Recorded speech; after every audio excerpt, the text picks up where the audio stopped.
Предлагаю начать. I propose that we begin. Уважаемый господин United Nations Secretary General Antonio Guterres, Distinguished Secretary General of the SCO Vladimir Imamovich Norov, Excellencies, ladies and gentlemen. On behalf of member states of the Shanghai Cooperation Organization, and in our capacity as president of this organization, we are delighted to greet all of you here in this room on the occasion of the third special event, focused on cooperation between the UN and the SCO.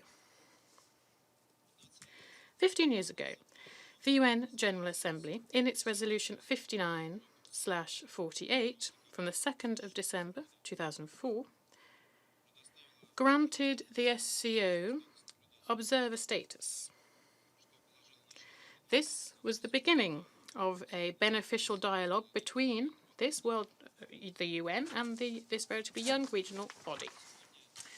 Today, the SCO is a burgeoning organisation and it has influential impact in regional affairs, and it is increasing its international authority. There are 8 member states: India, Kazakhstan, China, Kyrgyzstan, Pakistan, Russia, Tajikistan and Uzbekistan. And they account for almost half of the population of the planet and around a quarter of global GDP. Its activities as an observer and a dialogue partner, as we can see another 10 states located in a vast region from Southeast Asia as far as Europe. A key priority of the SCO is to fight terrorism and drug trafficking and transboundary crime in the region.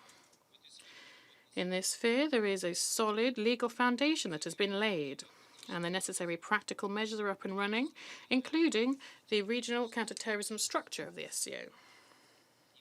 And it is indeed these issues which will be discussed at today's meeting.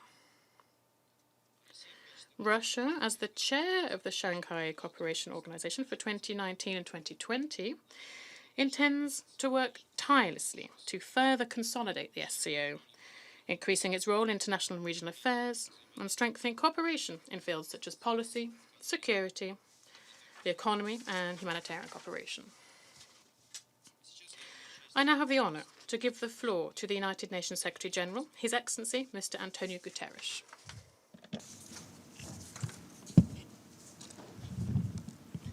Excellencies, ladies and gentlemen, all protocol observed, it is a great pleasure to attend this high-level event that brings together the Shanghai Cooperation Organization and the United Nations. And I thank the Russian chairmanship of the SCO for co-hosting this event. We face an increasingly complex global peace and security environment. Improving our understanding of the nexus between terrorism, transnational organized crime and drug trafficking is essential. So this meeting has a particularly relevant meaning at the present time. And I welcome the Security Council's adoption in July of Resolution 2482 on the links between international terrorism and organized crime. These interconnected issues are important to the stability and security of the member states of the SCO, and we are your natural partners in tackling them. Breaking up trafficking organizations and addressing the criminal use of fixed routes is crucial to countering movements of foreign terrorist fighters and arms, including to and from Iraq and Syria.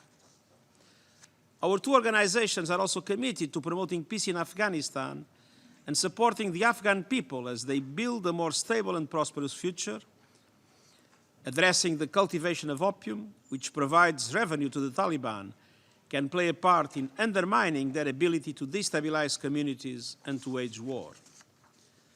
The SCO is a leading player in regional diplomacy, promoting multilateralism and fostering cooperation to address the most pressing peace and security issues in Eurasia. Your organization represents the largest combined population of any regional grouping in the world. Over 3 billion women and men, more than half of them children and young people.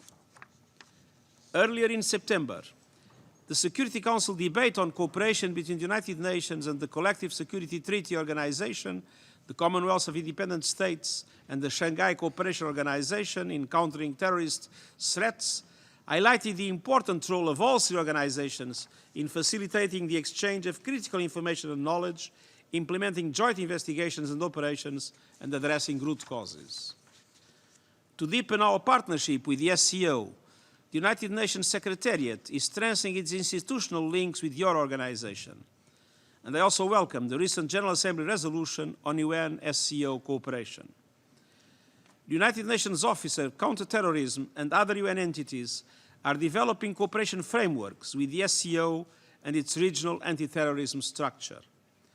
I'm particularly proud of our engagement with SCO on the United Nations Joint Plan of Action for the implementation of the Global Counterterrorism Strategy in Central Asia, the first regional initiative of its kind. The Joint Plan of Action contributes to strengthen the capacity of Central Asian member states to enhance border security, prevent violent extremism conducive to terrorism, and foster dialogue with religious leaders. I look forward to the further active engagement and close cooperation of the Shanghai Cooperation Organization with the UN Office on Drugs and Crime and the UN Regional Center for Preventive Diplomacy for Central Asia. Excellencies, addressing terrorism and its links with transnational crime and drug trafficking takes many forms. Security measures are vital, but they are just one part of the solution. The United Nations system is working with SCO countries to support holistic efforts to prevent and counter terrorism by dealing with root causes with full respect for the rule of law and human rights. For example, the Office of the High Commissioner for Human Rights is engaged across Central Asia in promoting a human rights-based approach to countering terrorism and preventing violent extremism. And I urge all SCO countries to provide space for OHCHR and other agencies to engage in this vital work. Indeed, respect for human rights is an essential tool in the successful fight against terrorism. And the UN development system is supporting governments to build the resilience of societies and reinforce the social compact so that individuals and communities have prospects of a better future. Providing paths for young people to access education, training and opportunities is essential, also as a prevention against terrorism. Terrorist and extremist groups often share a misogynistic ideology that subjugates women and girls. Our work to promote gender equality and the rights of women and girls is central to efforts to tackle extremism, organized crime, and the trafficking of people and drugs. The UN Office on Drugs and Crime has also supported SCO member states in areas including the handling of digital evidence. The Security Council Counterterrorism Committee's Executive Directorate has conducted assessment visits to many SCO countries, most recently China and Tajikistan. The regional anti-terrorism structure of the Shanghai Cooperation Organization participated in several of these visits. Excellencies, I am confident that in joining our efforts, the United Nations and the Shanghai Cooperation Organization can make a positive contribution to the lives of people in Eurasia, strengthening regional cooperation at all levels. Together we can seize today's opportunities for progress. I count on your engagement and wish you a very fruitful meeting. Thank you. Я благодарю. I want to thank the Secretary General of the UN, His Excellency Antonio Guterres, for his statement.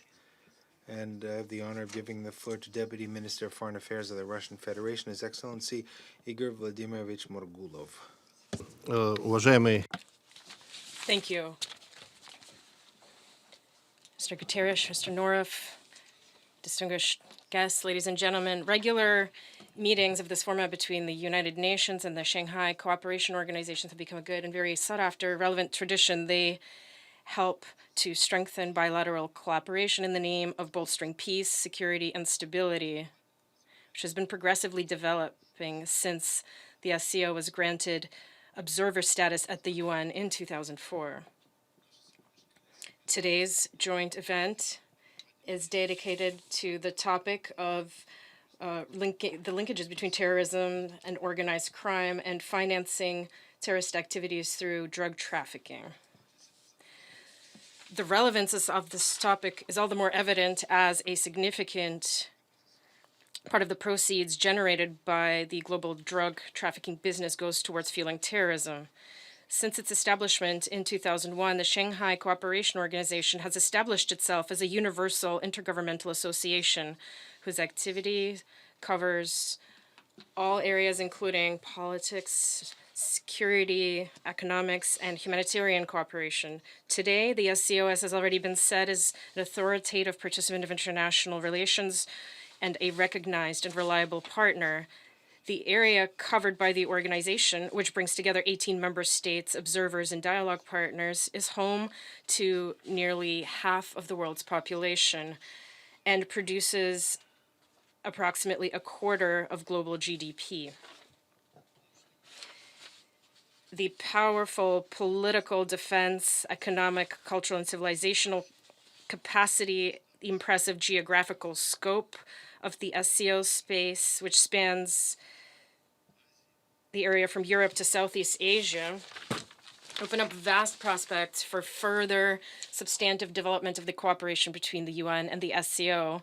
This understanding was confirmed at the September meeting of the Security Council, presided over by the Russian Federation and dedicated to the cooperation of the UN with regional organizations. And the Minister of Foreign Affairs of the Russian Federation and Distinguished Secretary General Guterres took part in that meeting. Dear colleagues, firm commitment to the fundamental principles and norms of international law enshrined in the UN Charter is the basis for SCO's activities. The efforts made in solidarity by its member states seek to establish a reliable global architecture of security and sustainable development. Actively advancing this area of work is one of the priorities of our chairmanship of the SCO in 2019-2020 that have been defined by the President of the Russian Federation, Vladimir Putin. We attach particular importance to further consolidating the SCO members here at the UN and other international organizations, and today's event is testament to this. We believe it is important to work towards expanding constructive political dialogue, effectively meeting the challenges of WMD, non-proliferation and arms control, combating terrorism and extremism, attaining the Sustainable Development Goals by 2030, strengthening mutual trust and cooperation between peoples. During Russia's chairmanship of the SCO, more than 90 events have been planned, a number of which have already taken place. For instance, in September in Moscow, a meeting took place on the topic of preventing an arms race in outer space, following which a decision was made to prepare a corresponding statement by the heads of SCO member states.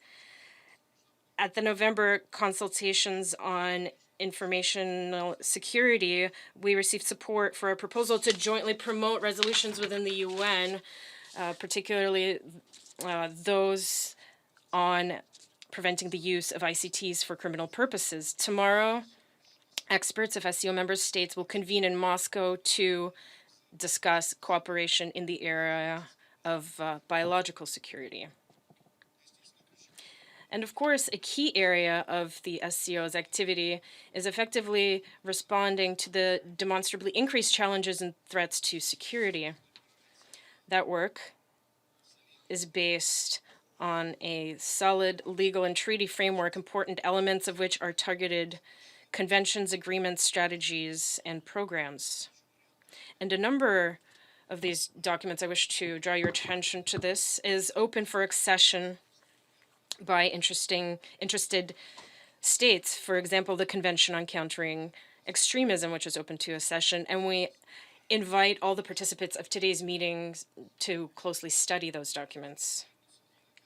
The regional anti-terrorist structure of the SCO, which was established in 2002, is effectively functioning in Tashkent, thus ensuring efficient cooperation in combating terrorism and extremism, including by coordinating the work of competent bodies of member states.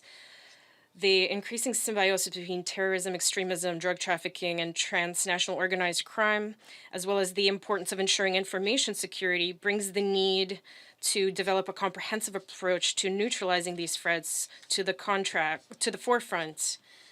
And given this, Russia has proposed modernizing existing cooperation mechanisms and to transform the regional anti-terrorist structure into a new entity, which would be a universal center for countering the threats, challenges to the security of SCO member states. And that initiative is now being actively discussed within the SCO.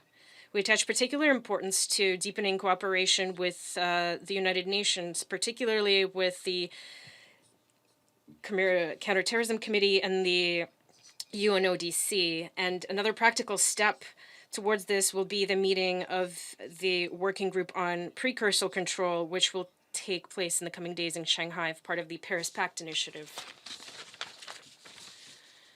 And of course, we are also within the SCO closely following the situation in Afghanistan. We see restoring peace in this country as a decisive factor for strengthening security across the entire SCO space. The recent ISIL attack on a border post in Tajikistan has once again confirmed that the terrorist threat in the region is very real indeed. And one of the sources fueling terrorist activity continues to be revenue from drug trafficking. Let me just cite one figure. In the report of the Special Inspector General of the United States for Afghanistan's reconstruction, Mr. Sopko, that report notes that in 2018 in Afghanistan, 6,400 tons of opium were produced, and of those, only 8% was seized. These figures are more than telling. Russia, like other SCO member states, fully supports the aspirations of the people of Afghanistan to peace and economic development. We have initiated, together with the active cooperation of all of our partners, of course, resumption of the activity of the SCO Afghanistan contact group at the deputy foreign minister level. We've already had 2 meetings and adopted a roadmap for further joint action to develop cooperation in the areas of security, trade, economics, and cultural and humanitarian linkages.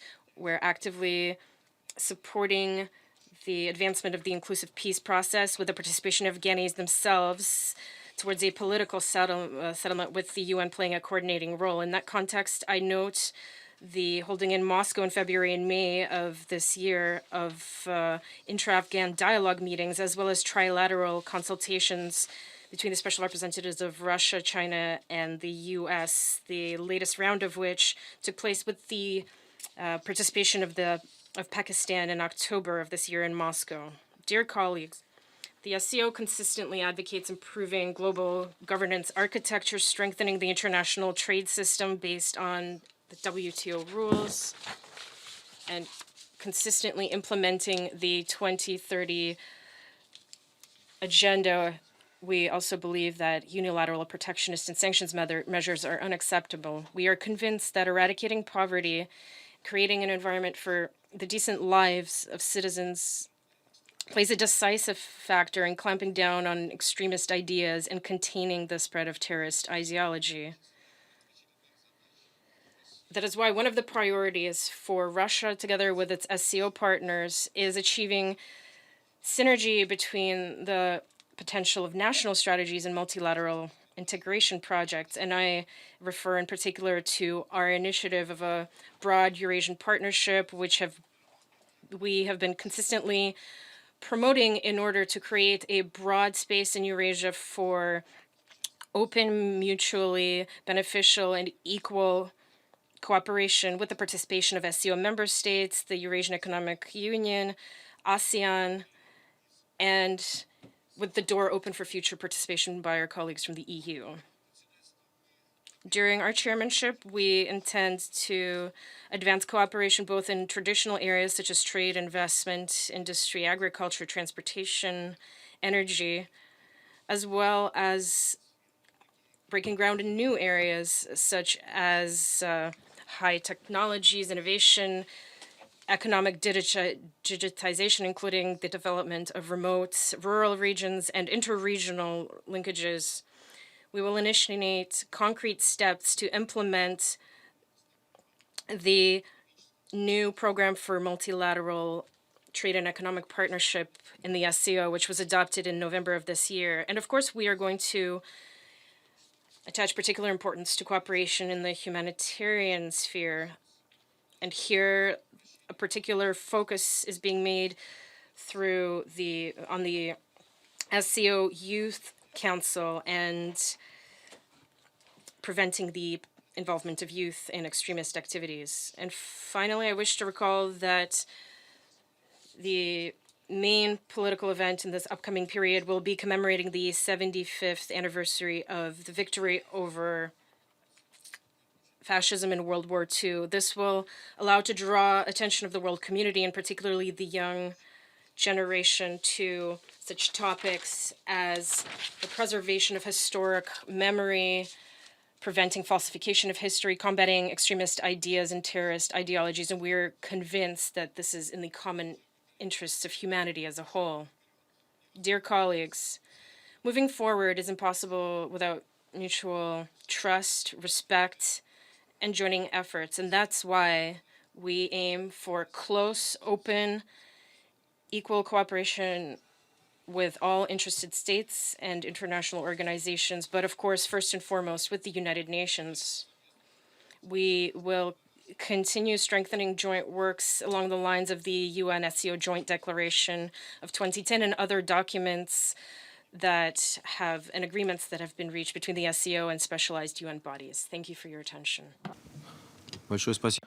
Thank you very much, Igor Vladimirovich. Now I have the honor of giving the floor to Secretary General of the Shanghai Cooperation Agreement, His Excellency Vladimir Imamovich Norov.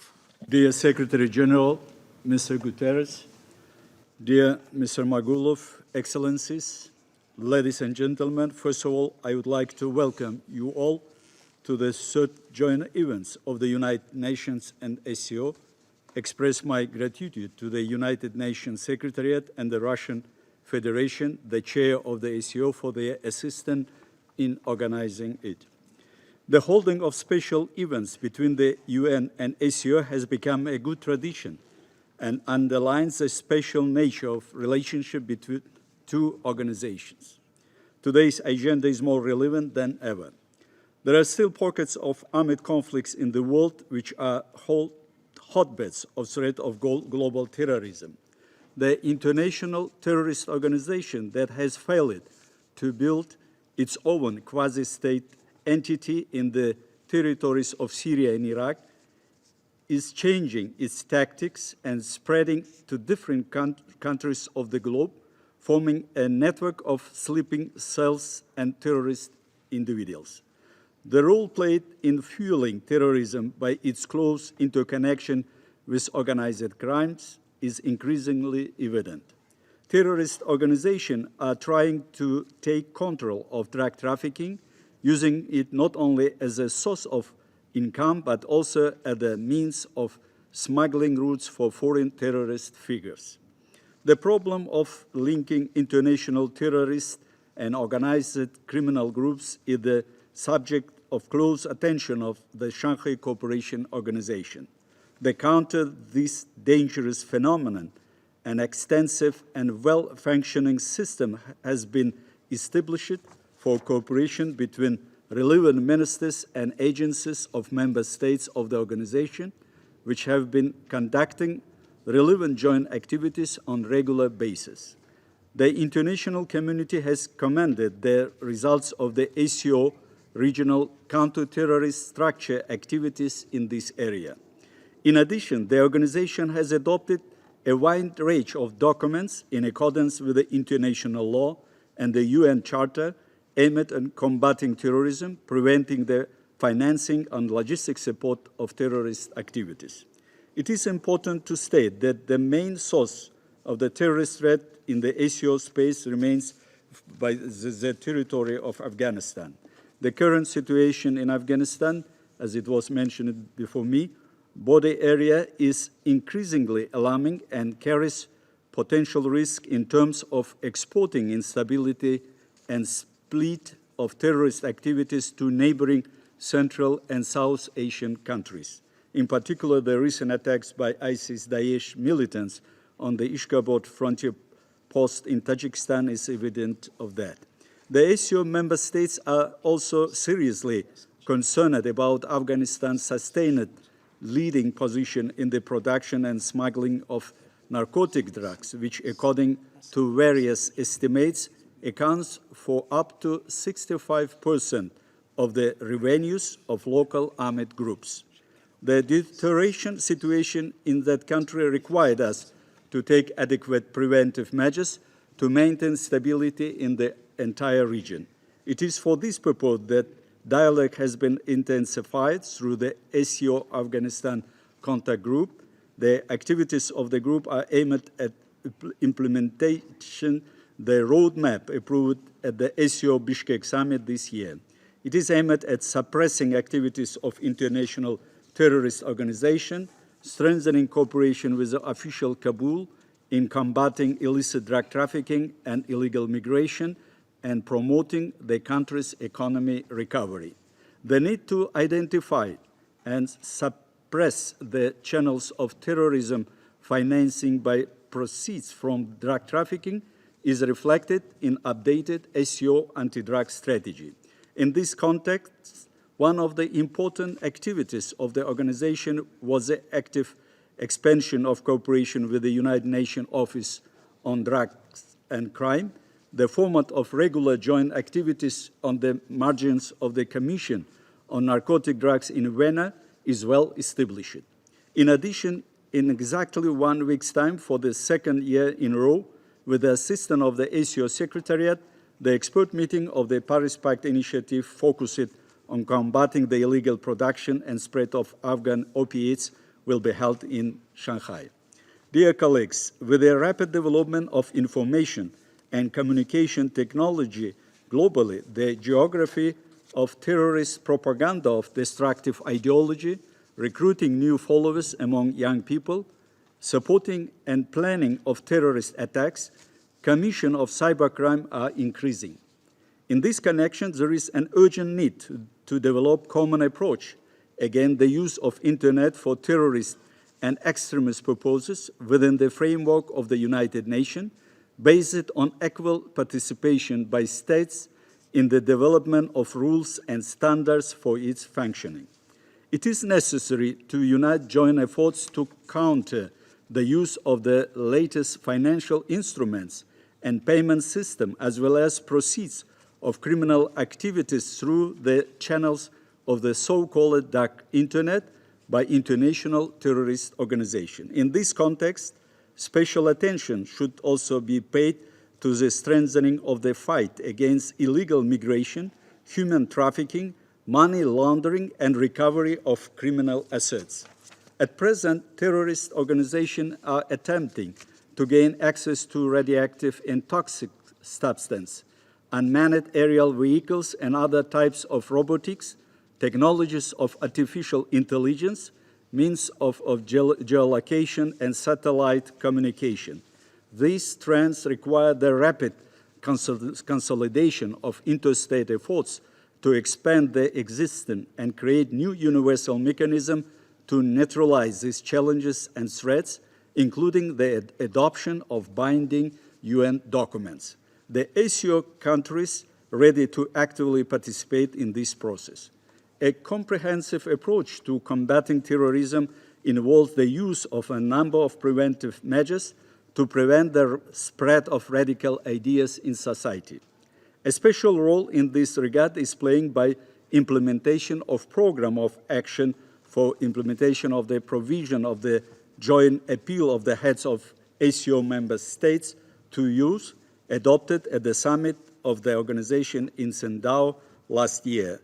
This program is focused on implementation of educational and information policy that exposes terrorist ideology, creating conditions for successful socialization and realization of the creative potential of young people, the development of intercultural and intercivilizational dialogue based on the principles of the Shanghai spirit. An important role in this regard is played by the interactive youth game ASEO model, initiated by ASEO Secretariat and organized in educational institutions. In addition, with the beginning of the new year, the SCO member states will launch an international youth business incubator. We attach great importance to interaction with the civil society and media to counter the propaganda of terrorism and extremism that feeds it, while maintaining the leading role of the state institution in implementing counterterrorism policies. We proceed from principle of states' responsibility for the activities and fate of their citizens, especially women and children who find themselves caught in hotspots. We believe it is necessary to implement systematic measures to reintegrate them into society. We are ready to share our experience in this area, including in the framework of future special events on given topics. Dear participants of the meeting, the Shanghai Cooperation Organization calls on the international community to promote the formation of universal anti-terrorist front in order to implement the United Nations Global Counterterrorism Strategy, to implement the relevant resolution of the UN Security Council, Universal Anti-Terrorist Convention and protocols, as well as to seek consensus on the adoption of the Comprehensive Convention on Combating International Terrorism. In this regard, we welcome the adoption at the 73rd session of the UN General Assembly of a resolution on cooperation between the United Nations and the ACO, which recognizes the crucial role of the ACO in all aspects of maintaining regional security and opens up ample opportunities for its interaction with the specialized agencies of the United Nations. We highly appreciate the work of the United Nations Office of Counterterrorism under the leadership of Mr. Voronkov. We will continue to contribute in every possible way to promote the fruitful work of the United Nations structures in all areas of counterterrorism agenda. The ACO is ready to continue to serve as a reliable framework for a unified and indivisible Euro-Asian security architecture, effectively complementing global efforts to counter the personal, ideological, and material and technical support for terrorism and its fusion with the transnational organized crime. We are open to constructive dialogue and cooperation with all interested states, international and regional institutions in building a safe and prosperous future together. I am deeply convinced that the proposal and initiatives of the participants of today's event will give a new and effective impetus to the development of collective approaches in combating modern challenges and threats to global and regional security. Thank you for your attention. Большое спасибо. Thank you very much, Vladimir Imamovich.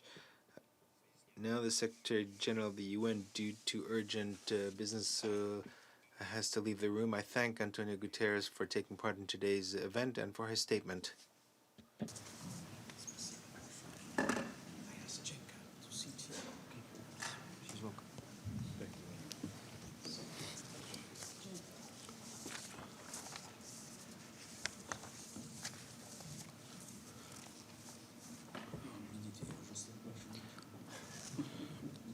А сейчас я хотел бы Now I would like to give the floor to the Director of the Executive Committee of the Regional Anti-Terrorist Structure of SCO, His Excellency Mr. Giyosov. Уважаемый господин председатель, Mr. Chairman, Your Excellencies Secretary General Antonio Guterres and Secretary General Vladimir Norov, dear participants. First of all, on behalf of the Regional Anti-Terrorism Structure of the Shanghai Cooperation Organization and its Executive Committee, allow me to express my gratitude to the organizers of the event, the Russian Federation, through its permanent mission to the UN, and the SCO Secretariat for the invitation and the opportunity to once again speak at this important high-level meeting that has already become a regular event. It's obvious that cooperation between the United Nations and the SCO, which is the largest inter-regional organization in the world, is an example of creating a modern and progressive architecture of global international relations based on common and immutable principles and values. In their statements, the UN Secretary General and the SCO Secretary General have very specifically outlined the strategy for developing and strengthening cooperation between our organizations, a common vision on ensuring peace, security, and stability, both worldwide and region-wide, reflects once again the unique and special nature of the bilateral relations and the standing coordination by the UN of this relationship. The RAATS, as a standing body of the SCO, is at the forefront of the UN-SCO cooperation strategy and is contributing within its mandate and under its authority. I would like to emphasize that the competent authorities of the SCO member states that are responsible in their countries for the fight against international terrorism and united under the SCO regional anti-terrorism structure clearly and steadily follow the national courses to strengthen international counter-terrorism cooperation. This approach has been implemented both within the SCO and at the global level since the establishment of our structure. In this regard, the Council of the Regional Anti-Terror Structure, the supreme body of this entity, attaches particular importance to strengthening the practical interaction through the RATS Executive Committee with relevant international organizations and primarily with the UN counterterrorism bodies.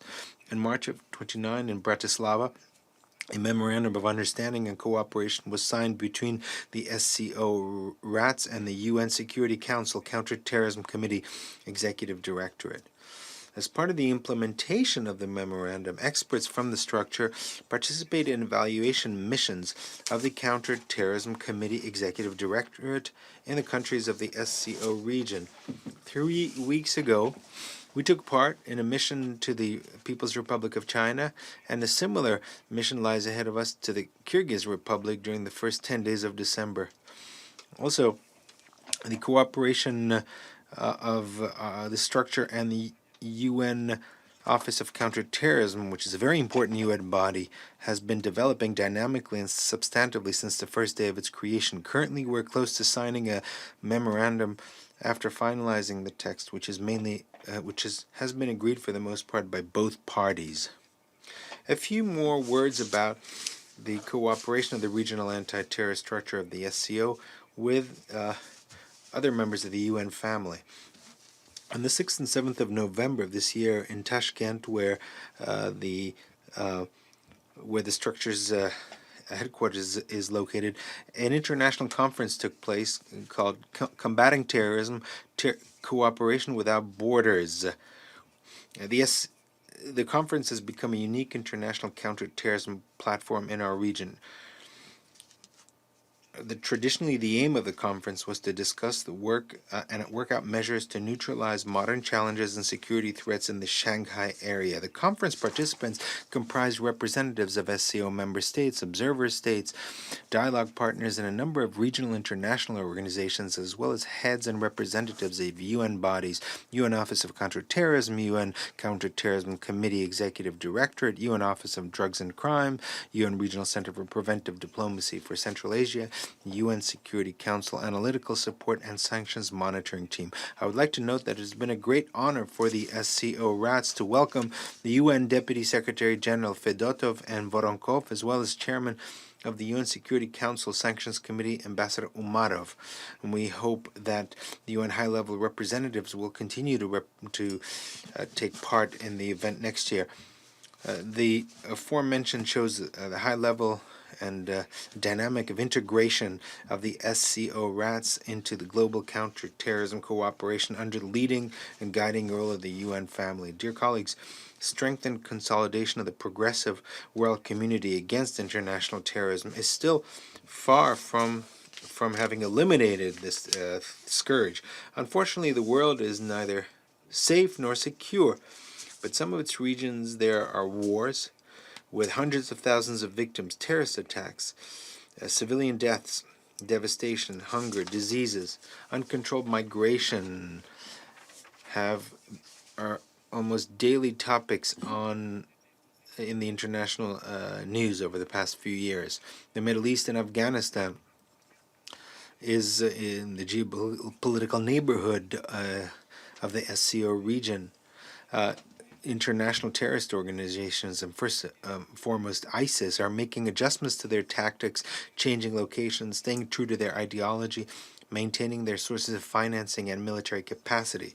The sleeping cells in countries that are not involved in terrorist wars are being replenished by returning terrorist fighters and radicals released from prison and who are secretly committed to terrorist ideology. These circumstances are alarming and should make us search for more effective forms and methods and mechanisms in fighting terrorism.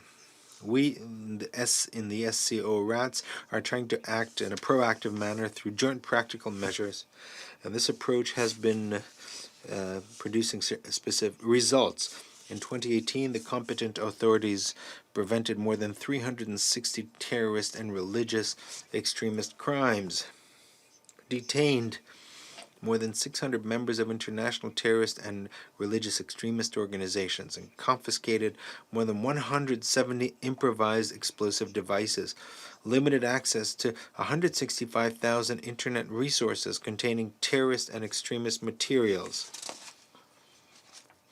One of the most important aspects of the work of the structure is coordinating the search for persons involved in terrorist and extremist activities. The Executive Committee maintains a unified search register, which includes more than 6,600 individuals in this category. A list of terrorist and extremist organizations is maintained. Organizations whose activities prohibited on the territory of SCO member states. It contains 115 organizations on the list, taking into account the specific threat coming from foreign terrorist fighters. From among the citizens of SCO member states, we've organized an exchange of intelligence about them and have developed a database which contains data on more than 4,500 people. Dear colleagues, this is far from an exhaustive list of measures in the activities of SCO RATS. Over the past 16 years that we've been operating, we've created an atmosphere of complete trust between the competent authorities in multilateral cooperation. A wide range of national counterterrorism practices is shared and used, and a common understanding has been developed that the fight against terrorism must be multifaceted and proactive. The elimination of the financial basis of terrorism is the most important aspect of our work. Using the example of ISIS, international expert community knows that over the past year, the financial income of this organization has significantly decreased. However, the organization continues to receive foreign aid and also gets money by means of kidnapping for ransom, smuggling natural resources, and cultural and historical artifacts, and through drug trafficking. Some of the proceeds are used for the needs of various terrorist and extremist organizations affiliated with ISIS. Now, these are not only security agencies that are responsible for cutting off sources of terrorist financing. International political, diplomatic, and financial measures also must strive for this. If we were to say that the financial basis of terrorism have not been destroyed yet, that means that not all of the world's arsenal has been brought fully into play. We need to strengthen our consolidation and increase level of trust among nations globally. I would like to stress that according to the concept of cooperation between SCO member states in combating terrorism, separatism, and extremism, countering the financing of these phenomena is one of the main tasks of the organization. To this end, the Executive Committee of the regional structure has signed protocols of cooperation with the Central Asian Regional Information Coordination Center for combating drug trafficking, also with the UN Regional Office on Drugs and Crime in Central Asia, and with the Eurasian Group for combating money laundering and financing of terrorism. The Executive Committee has also established contacts with the competent authorities of the SCO member states as well as relevant international and regional organizations. We are determined to expand our practical measures in this area. Mr. Chairman, today the regional anti-terrorist structure of the SCO has become a regular participant in international meetings and high-level conferences on security issues, including events conducted by the UN counterterrorism bodies. Developing relationships with the global organization is our top priority. We are interested in further expanding our cooperation on implementing the global counterterrorism strategy and establishing practical interaction with relevant specialized UN bodies. Distinguished colleagues, in conclusion, I would like to state that the regional anti-terrorist structure, in strict adherence, strictly adheres to the principles of the UN Charter and the Security Council resolutions, and we're ready to further step up our efforts in strengthening counterterrorism cooperation. Thank you very much for your attention.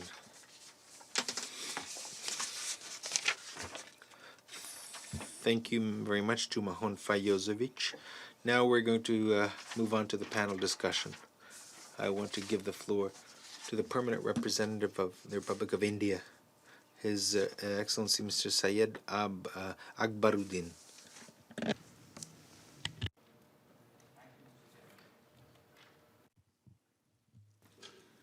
I thank the delegation of the Russian Federation and the SCO for organizing the third high-level special event on UN-SCO cooperation. I also thank the speakers who have made comprehensive presentations from the podium. Mr. Chairman, India values the cooperation in various fields under the SCO framework. Since joining the SCO in June 2017, India has actively engaged in enhancing the role of SCO at the international level. We see this meeting as one more such effort. Mr. Chairman, we have heard today how the twin scourges of terror and organized crime feed off the same lifelines. The nature of their relationship may vary, but they are sustained by the same malignant forces that seek to undermine governance, development, and social cohesion through illegitimate use of violence. UN-designated terrorist organizations such as ISIL, Al-Shabaab, Al-Qaeda, Boko Haram, Lashkar-e-Taiba, and Jaish-e-Mohammed continue to destabilize entire regions through their cross-border financing, propaganda, and recruitment, including by using, rather abusing, evolving global public goods such as the cyberspace and social media. Terrorist organizations are engaging in lucrative criminal activities such as human trafficking to raise funds. Criminal groups have joined hands with terrorists to provide illicit financing through drug trafficking, arms dealing, selling looted antiquities, money laundering, and counterfeiting. Depending upon the circumstances, these groups can coexist, cooperate, and even converge. In our region, there are examples of how drug trafficking finances these networks. According to the latest UNODC's Afghanistan Opium Survey, of an estimated $29 million generated in illegal taxation of opium revenues in Afghanistan in 2018, as much as $21 million was said to be collected by anti-government elements, including the Taliban. The cross-border nature of such fused entities and their financing activities poses a serious challenge, as coordinated international response is too slow to be effective in most cases. The foundation of a coherent response to issues of narcotics trade, illegal financing, and counterfeiting lies in frameworks like the Financial Action Task Force that set standards with respect to combating money laundering and terrorist financing. Terrorist organizations have to recruit and train fighters, buy weapons and equipment, wage propaganda campaigns, and plan and carry out operations. These activities cost money. So, Understanding how groups raise, store, move, and spend that money helps bringing terrorists to justice and deters others from harboring them or funding or joining their organizations. The UN needs to increase cooperation and coordination with such bodies. Also, there needs to be much greater rigor and transparency in the implementation of instruments already at the disposal of the United Nations, such as the Security Council's regimes targeting terrorist entities and individuals. The efforts at concluding the Comprehensive Convention on International Terrorism have seen little progress at the UN and require reinvigoration. An added challenge is the role of new and emerging technologies, including virtual currencies, encrypted communications, and artificial intelligence. Such technologies are making networks loosely associated on the ground, closely intertwined in cyberspace. Mr. Chairman, addressing these challenges requires increased sophistication and a coordinated international response with real-time intelligence sharing, capacity building, and technological assistance. While we have an expanding body of international legal instruments to prevent transnational organized crimes in specific sectors, there is still no common global strategy to curb criminal activities in cyberspace. The Christchurch call, which brought technology companies and governments together to commit to eliminate terrorist and violent extremist content online, is perhaps one way forward. The SCO's regional anti-terrorist structure is a useful mechanism for coordinated action against terrorism and drugs. We welcome the expansion of the SCO's cooperation with the UNODC and the Central Asian Regional Information and Coordination Center for combating illicit narcotics trafficking. Mr. Chairman, India is part of the SCO dialogue mechanisms in the field of counter-narcotics. We look forward to organizing an SCO event in India on combating illegal financial flows related to narcotics trafficking in 2020. This will be an opportunity to share skills and experience in various crime prevention areas, including law enforcement, forensic science, and cybersecurity. The terror crime nexus is an existential global challenge, the contours of which are mutating every day.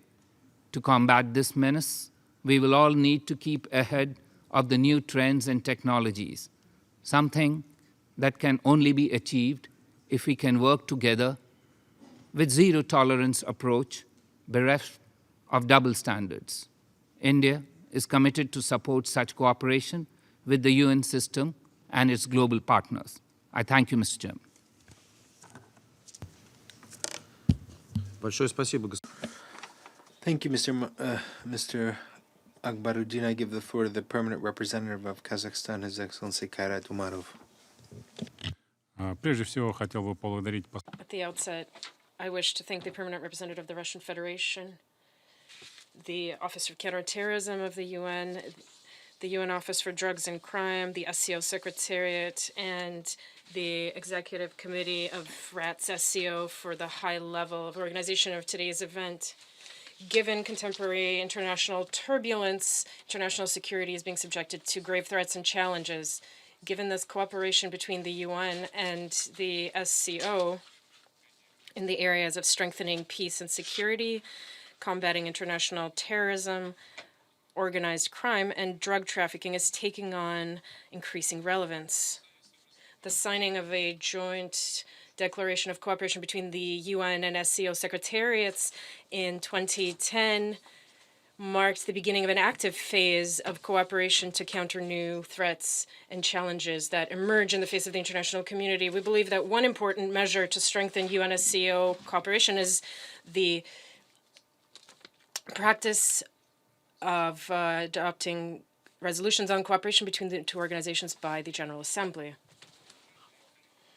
Dear colleagues, in 2017, under Kazakhstan's chairmanship in the Shanghai Cooperation Organization, the heads of member states adopted a convention on countering extremism. The document creates a foundation for the cooperation between SCO countries and the international community in combating the ideology and practices of extremism. Countering terrorism and violent extremism has been one of the main priorities of Kazakhstan's work as a non-permanent member of the UN Security Council in 2017 and 2018, which was explained not only by our chairmanship in the sanctions committees of the 1267 Sanctions Committee on ISIL and Al-Qaeda and 1988 on the Taliban. It was also explained by such worrying phenomenon as the presence of ISIL and Al-Qaeda in my country and the return of foreign terrorist fighters from Syria and Iraq to their countries of origin, including in Central Asia. During our membership in the Security Council, Kazakhstan consistently advocated for further development of cooperation between the UN and regional organizations. And today, this remains a principal priority for us because regional organizations are better aware of the situation on the ground and have a very high interest, personal interest in overcoming existing challenges. Kazakhstan is concerned about the terrorist threats from northern Afghanistan, where terrorist groups are cooperating with organized criminal networks engaged in drug trafficking. Terrorists receive proceeds from transnational organized crime. In this connection, cooperation within the SCO to resolve the situation in Afghanistan is becoming increasingly relevant. We believe that the adoption in the Bishkek summit of the SCO of a roadmap for the further actions of the SCO Afghanistan Contact Group will facilitate coherent efforts by interested parties in restoring peace in Afghanistan. Aware of the serious importance of countering drug trafficking as one of the major threats of our time, the SCO member states are taking decisive measures at the international level. Upon Kazakhstan initiative in June 2019 in Almaty, an international counter-narcotics operation was conducted entitled Spiderweb, in which representatives of competent bodies of the SCO took part, as well as those of UNODC. Distinguished participants, my delegation wishes to recall Kazakhstan's initiatives presented at the 70th session of the General Assembly in September 2015, when my country proposed establishing a global counterterrorism coalition under the auspices of the UN and to develop a common mechanisms for identifying, detaining, and extraditing those responsible for acts of terrorism and extremism, as well as coming up with a common list of terrorist organizations. In the vein of these initiatives, in September 2018, Kazakhstan developed and officially launched a procedure for the signing of UN member states of a code of conduct for achieving a world free of terrorism in order to create such a coalition of states united around a common goal. By that point, 86 states had already acceded to the code, and a number of new countries plan to join in the near future. We are also working on the common list of terrorist organizations in order to effectively counter their activities at the global level. To conclude, I wish to stress that today, security and development have more of a regional rather than a country nature, because many problems, as well as their solutions, lie beyond individual states, means they require a collective approach. In that regard, we are convinced that cooperation and interaction at the international and regional levels, as well as joint efforts towards a peaceful, flourishing future, will lend a positive momentum to world development. Thank you. Большое спасибо, господин Умар. Thank you very much, Mr. Umarov. I now give the floor to the permanent representative of the People's Republic of China, His Excellency, Mr. Jiang Jun. Mr. Chairman, we thank the Russian Federation's permanent mission for organizing today's event. We welcome the presence of Deputy Foreign Minister Morgulov at this meeting. I thank UN Secretary General Guterres, SCO Secretary General Norov, and Giosov, Director of the SCO Regional Anti-Terrorist Structure, for their statements.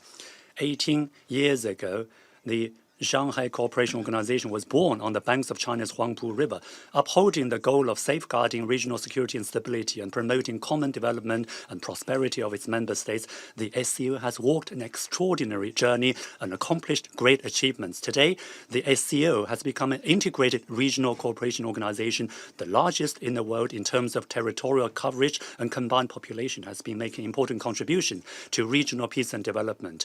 As the SCO has been consistently committed to cooperation with the UN and upholding the international system with the UN at its center. The UN General Assembly has adopted multiple iterations of the resolution on cooperation between the UN and SCO by consensus, in positive acknowledgement of the important role of the SCO today as we are confronted with the severe challenges brought about by the prevalence of unilateralism and protectionism and the increasingly complex regional security dynamics. We must keep ramping up the cooperation between the UN and the SCO so as to inject strong impetus into the pursuit of peace, stability, and common development in the region and around the world.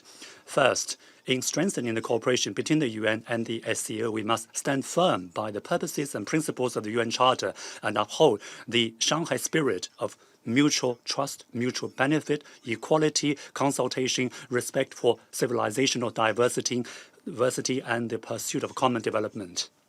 The Shanghai spirit lies at the very heart of the SCO's unflagging vitality and strong impetus for cooperation. It is fully aligned with the purposes and principles of the UN Charter. It transcends the outdated concepts such as clash of civilizations, the Cold War mentality, and the zero-sum game calculus.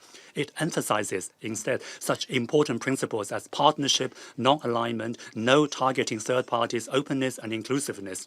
It is an important theoretical innovation that guides the development of a new breed of international organizations.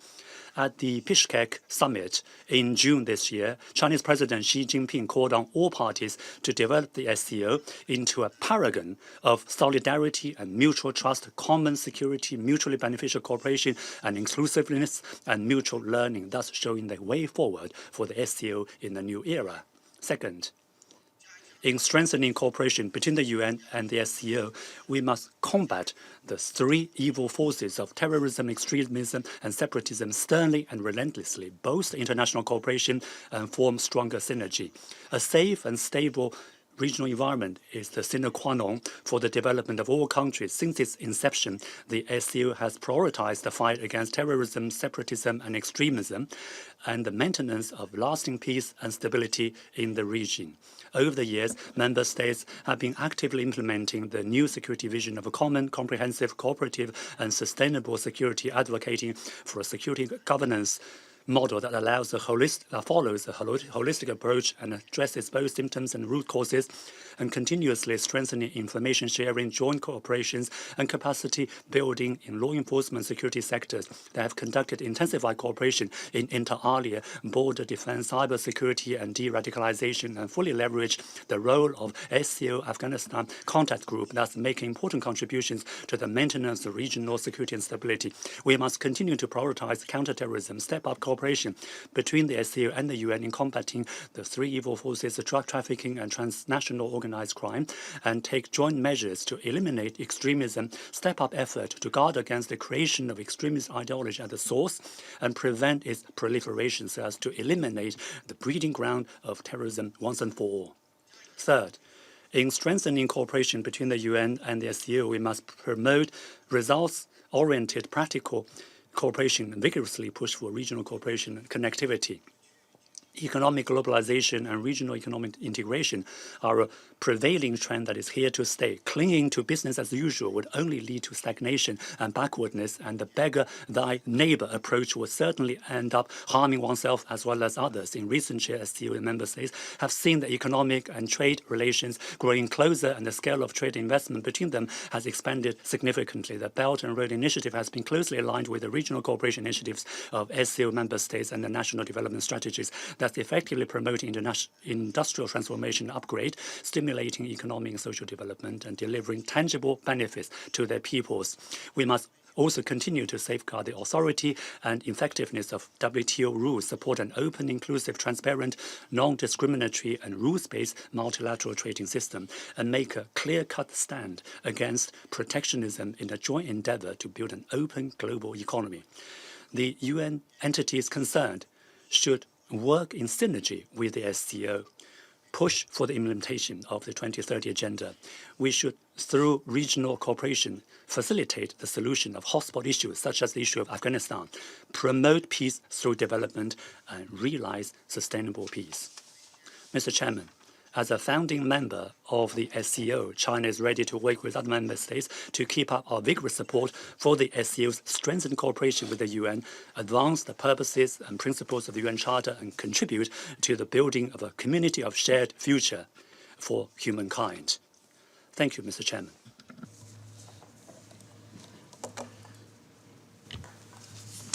Большое спасибо, господин. I thank Mr. Jun for his statement. I now give the floor to the acting DPR of Kyrgyzstan, Aybek Moldogaziev. Thank you, Mr. Chair, Excellencies, ladies and gentlemen. I would like to thank the delegation of the Russian Federation and the SCO Secretariat for organizing this third high-level special event entitled United Nations and Shanghai Cooperation Organization, cooperation to promote peace, security, and stability, preventing the linking of terrorism with organized crime and its financing through drug trafficking, which has already become a tradition at the UN site.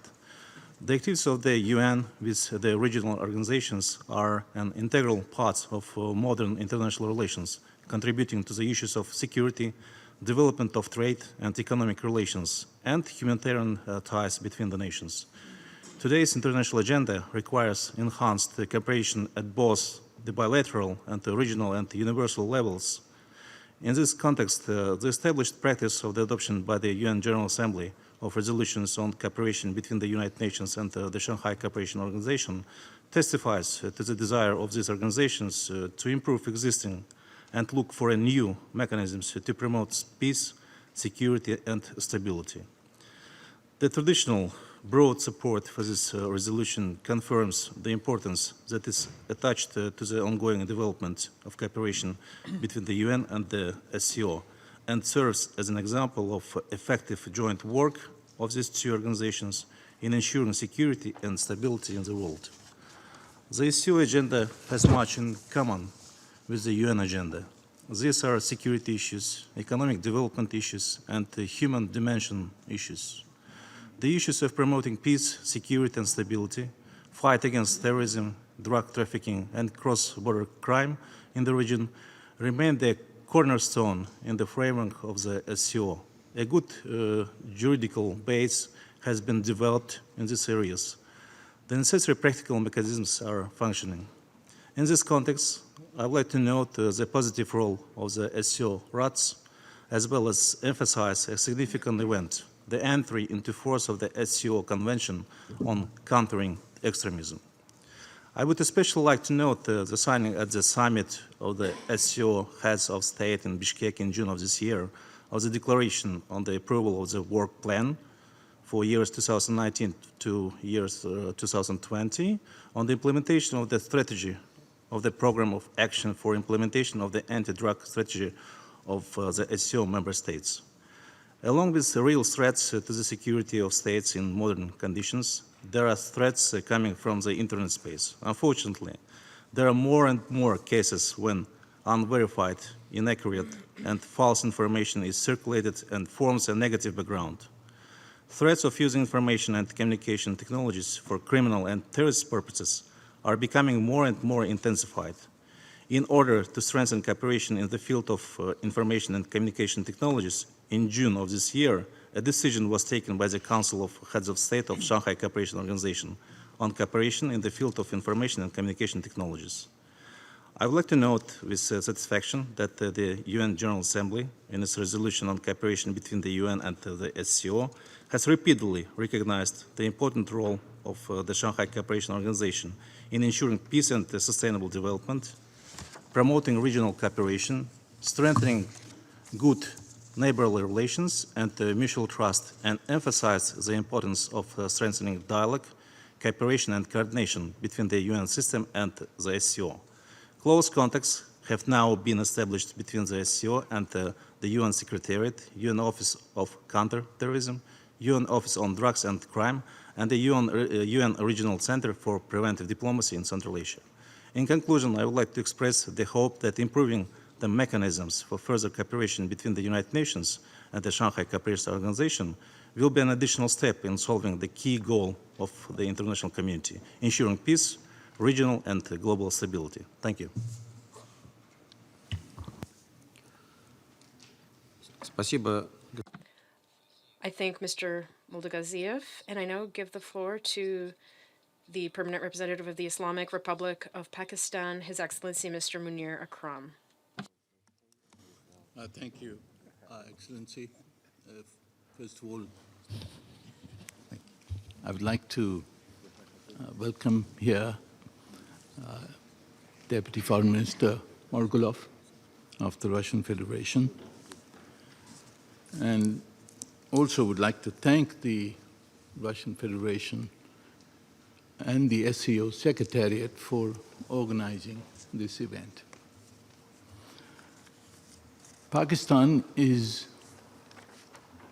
a proud member of the SCO, and we believe that this organization will emerge as a robust and important regional association. The SCO's cooperation with the United Nations can be an important contribution to the efficacy of the objectives that it aspires to. Mr. Chairman, today's event is another opportunity where the growing ties between the SCO and the United Nations can be used to promote practical cooperation between the two entities in order to address the twin challenges of terrorism and organized crime. We should recognize that the linkage between terrorism and transnational organized crime is a complex one.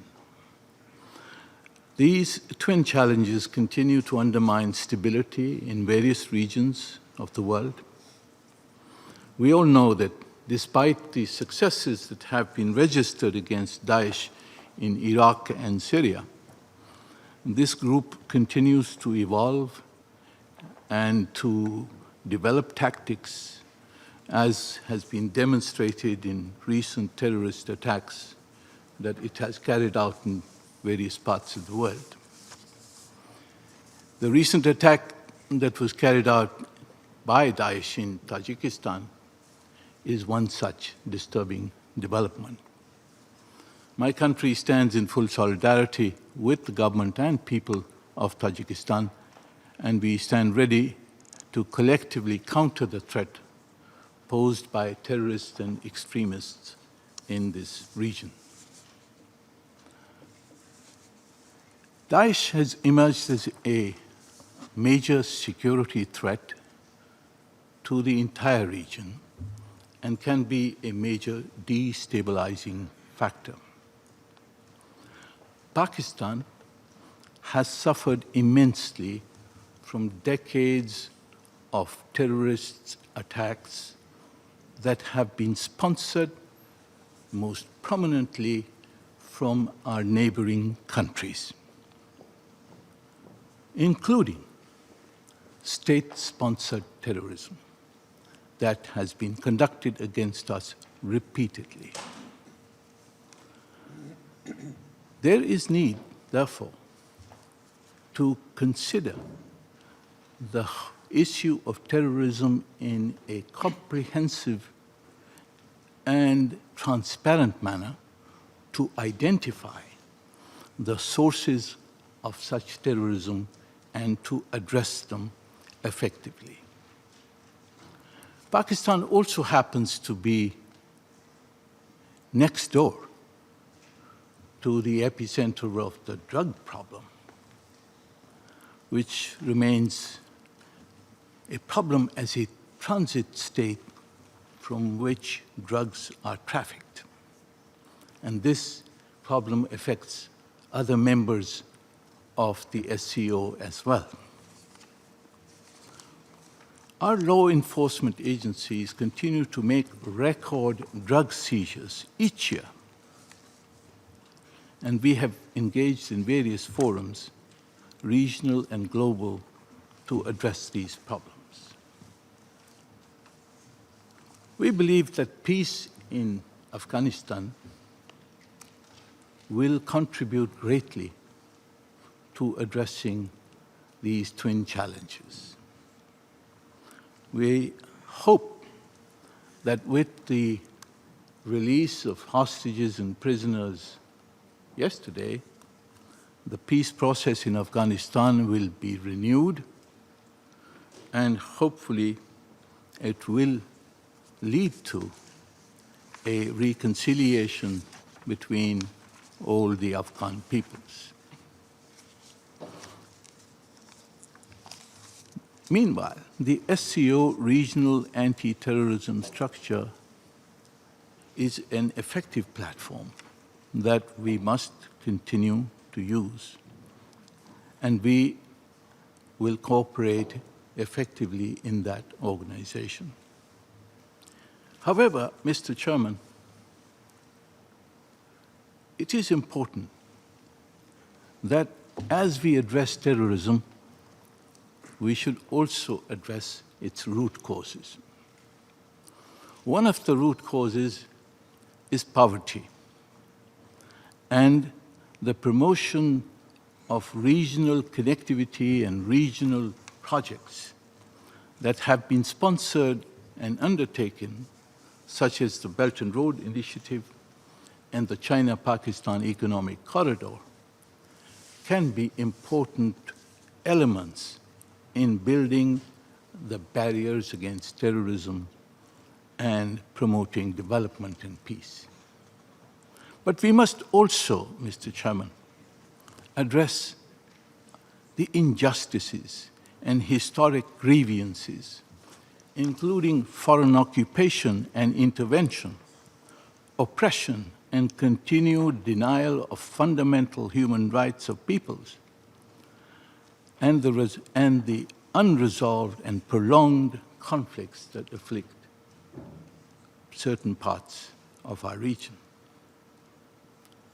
We hope that the SCO will emerge as an organization that can contribute and assist in addressing these manifestations which contribute to terrorism.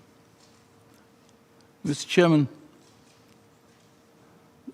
the cooperation between SCO and the United Nations on the issue of terrorism would be incomplete if we were not to try and see how the machinery for counterterrorism can be improved. There is need for greater transparency, greater consistency, and greater equity in addressing this issue.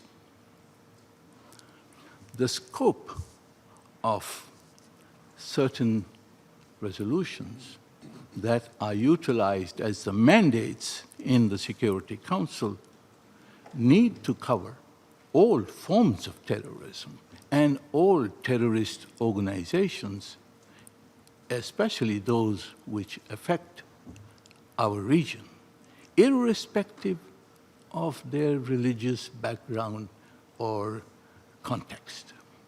This would be the equitable approach that is necessary to adopt with regard to terrorism. Mr. Chairman, Pakistan stands ready to work closely with our SCO partners to further our common goals. We are confident that the SCO will continue to grow stronger, making our region a bastion of peace, security, and stability. I thank you, sir. Большое спасибо, господин. Thank you very much, Mr. Akram. I now give the floor to the permanent representative of the Republic of Tajikistan, His Excellency Mr. Mahmoud Amin Mahmoud-Aminov. Distinguished Mr. Secretary.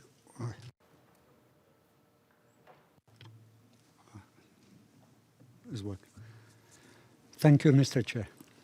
Distinguished Mr. Secretary General of Shanghai Cooperation, Distinguished Assistant Secretary General of the United Nations, dear colleagues, ladies and gentlemen, let me first welcome the presence of the Deputy Foreign Minister of the Russian Federation and the Executive Director of RATS for being with us today. Distinguished colleagues, allow me to extend our sincere appreciation to the permanent mission of Russian Federation, to the United Nations, and the Secretariat of Shanghai Cooperation Organization for convening the third high-level special event on cooperation between the UN and SCO on such important topic. Tajikistan, as one of the founding states of the SCO, continues to advocate for the strengthening of the role of this organization to reinforce the UN efforts in addressing current challenges, both in the region and beyond. Dear colleagues, in recent years, the rapidly changing situation in the world has been accompanied by an escalation of tension, aggravation in regional conflicts, and growth of new challenges and threats to international security. The growing cross-border nature of terrorism, extremism, drug trafficking, and organized crime, the return of foreign terrorist fighters from the Middle East are of serious concern. Just today, Mr. Secretary General of Shanghai Cooperation and the Executive Director of RATS mentioned about the recent terrorist attack in my country, in the border with Afghanistan. I'm convinced that only by joint efforts we can effectively counter terrorist and extremist organizations that skillfully use modern technology and undermine political, economic, and public security. In this regard, we support further strengthening of cooperation between the UN and SCO on the entire spectrum of the above problems. We welcome the established cooperation of SCO with such UN agencies as the Office on Drug and Crime, Office for Counterterrorism Executive Directorate, and others, which could be more active and enriched by implementation of joint projects. Furthermore, we attach great importance to the regular consultations of the UN Secretary General with the Secretary General of SCO, in particular the high-level interactive dialogue of the Secretary General of the United Nations with the heads of the regional organizations. Distinguished participants, there is no doubt that the key priority of SCO was and will remain the issue of strengthening regional peace and security, joint fight against terrorism, extremism, and separatism, and all its forms and manifestations. The Charter of the SCO Development Strategy until 2025 defined the fight against international terrorism, separatism, and extremism, illicit drug trafficking, weapons and explosives are the forms of organized and transnational crime as one of the organization's key priorities. The key security documents are the Shanghai Convention on Combating Terrorism, Separatism and Extremism, and the SCO Convention Against Terrorism. As you know, last year in Qingdao Summit, there was approved the program of cooperation in countering terrorism, separatism, and extremism for 2019-2021. All these documents provide for specific measures to counter terrorist and extremist groups identified and suppress the financing of terrorism and eliminate military infrastructure of international terrorism, harmonize national laws, and timely exchange operational information. In this regard, the CEO Regional Anti-Terrorist Structure, which is responsible for the comprehensive coordination of the fight against terrorism and extremism, and the SCO region is of particular importance. Tajikistan, as a member of the SCO, has been consistently contributing to the implementation of the programs and strategies of this organization in countering the challenges and threats of our time. Dear colleagues, the development of collective approach to combating urgent challenges and threats will help nullify attempts to destabilize the situation in the region. Tajikistan is ready to intensify practical cooperation with all SCO member states to counter new threats and challenges. We are natural allies of countering global challenges and security threats. In order to implement comprehensive measures in the fight against terrorism and of its criminal ideology, my country, Tajikistan, for the second year in a row, includes cooperation with the UN, OSCE, EU, and with the active participation of the SCO, CSTO, and CIS holds an international high-level conference on this topic. We are convinced that the joint holding of such events provide an opportunity to unify forces in the fight against modern challenges and threats, exchange views on pressing issues of ensuring stability and security, as well as determine the guidelines and priorities of joint activities for the future. Distinguished friends, in conclusion, I would like to thank the United Nations Secretariat, in particular the Secretary General, for his continuous and attentive attitude to cooperation with the regional organizations. I would also like to take this opportunity to congratulate His Excellency Mr. Vladimir Norov, SCO Secretary General, on the success of today's event. I thank you for your cooperation.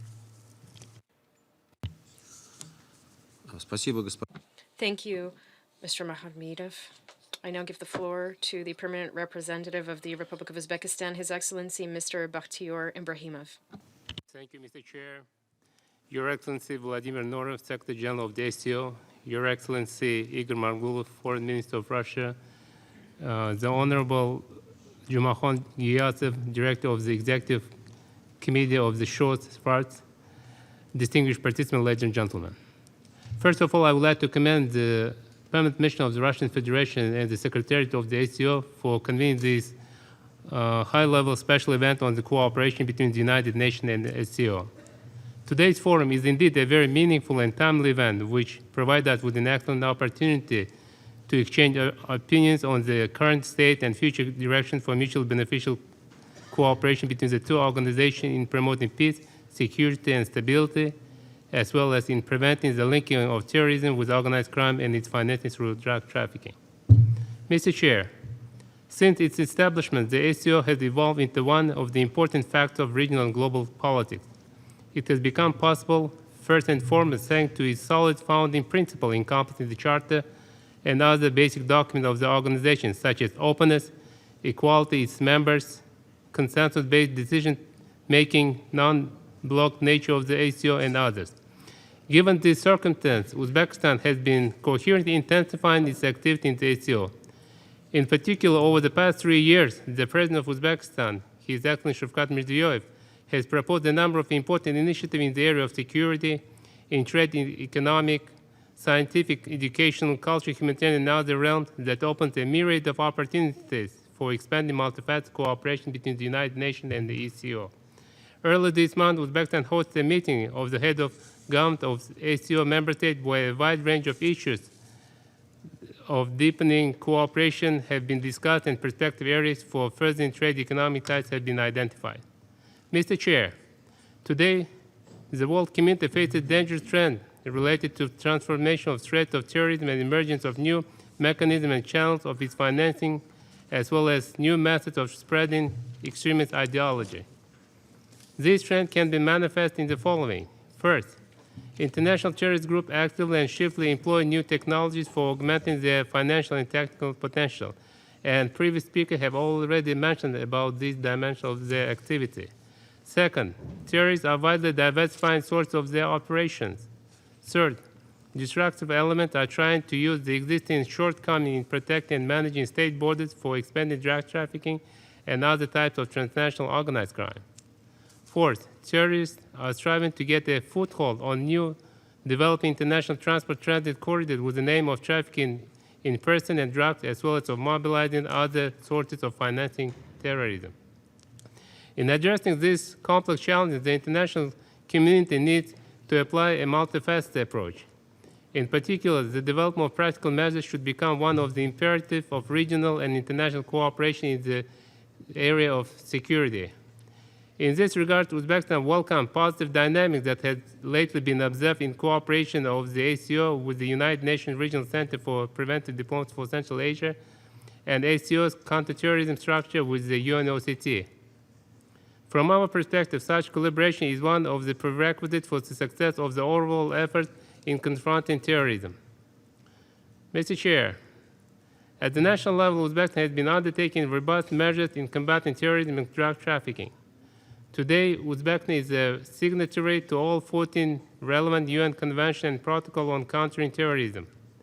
Our country has supported the adoption of the UN Global Counterterrorism Strategy and actively participated in its implementation in Central Asia. Uzbekistan has also adopted a state program on comprehensive measures to combat drug abuse and its illicit trafficking. In addition, we have introduced an effective mechanism, Counter-Narcotics Interagency Mobile Team, so-called IMT, which encompasses officers from the 3 law enforcement agencies, namely the State Security Service, the Ministry of Internal Affairs, and the State Customs Committee. The IMT initiative is supported by the UNODC and funded by the government of Japan. Mr. Chair, today the paramount attention must also be directed at fighting against the root causes of contemporary threat and not only against their consequences. It's important for international community to make active contribution to combat numerous radical and extremist centers which cultivate ideology of hatred, recruit new fighters for terrorist activity. In this regard, one of the urgent tasks nowadays is winning hearts and minds of young people by protecting their rights and interests. The President of Uzbekistan has proposed to develop a UN Convention on the Rights of Youth, a unified international legal instrument aimed at the formation and implementation of youth policy in the age of globalization and rapid development of information and communication technologies. Uzbekistan stands ready to close cooperation with all UN member states in bringing this initiative to fruition. Mr. Chair, concluding my remarks, I would like to express our common hope that today's meeting will serve as a good basis for furthering practical interaction between the United Nations and the Shanghai Cooperation Organization in confronting contemporary challenges and advancing global peace, security, and stability. Thank you, Mr. Chair. Большое спасибо. Thank you, Mr. Ibragimov. I give the floor to the director of the UNODC New York office, Madam Simone Montasebian, who will continue to moderate the discussion. Madam, you have the floor.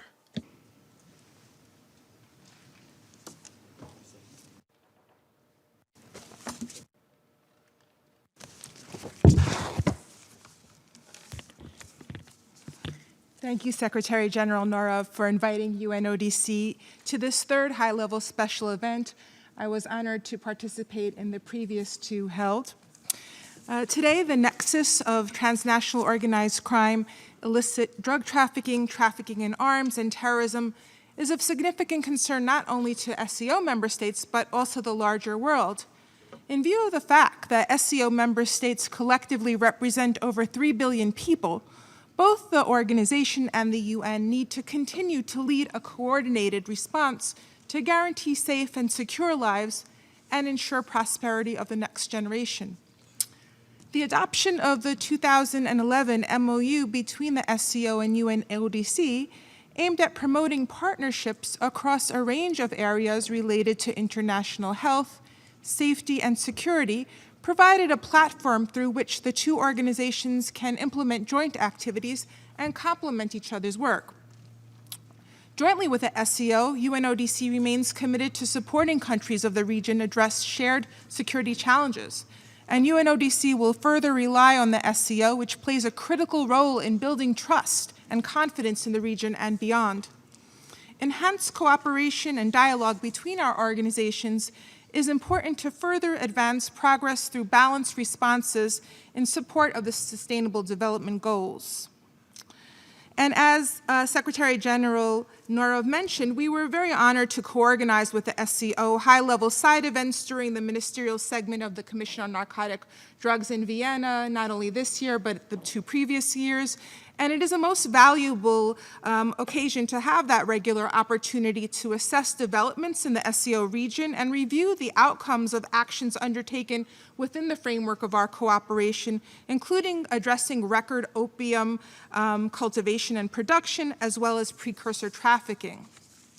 There are also emerging opportunities to strengthen cooperation between UNODC and SCO in strategies on countering the use of trade and transport corridors by terrorists and organized crime groups in their criminal purposes. In particular, UNODC implements the Container Control Program, which assists countries that seek to improve risk management, supply chain security, trade facilitation, and enhance the technical capacity of border, customs, and other law enforcement officers.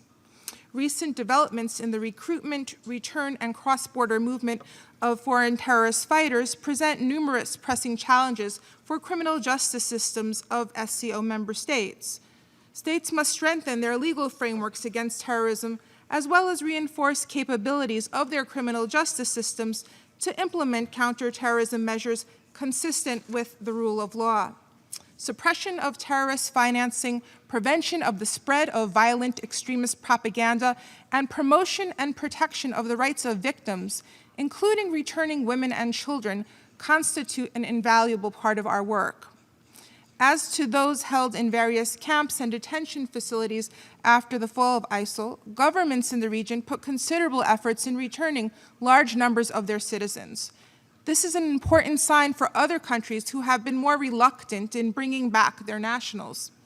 But we also recognize the considerable work required to facilitate the successful reintegration and rehabilitation of these citizens, in particular children who are often deeply traumatized. We are dealing with a complex phenomenon, and it cannot be addressed only as a crime problem. And because of the multiple needs of the target population, responses cannot be provided only by one sector, but will require multidisciplinary expertise. It is critically important to prevent discrimination and stigmatization of these children, which in turn requires consistent work with their communities. Children associated with these groups should be considered first and foremost as victims and treated taking into account their best interests and with rehabilitation and reintegration in mind. Through our global program to end violence against children, UNODC has provided technical assistance to member states through awareness-raising activities, capacity-building initiatives, legal advisory services, and technical assistance needs assessments.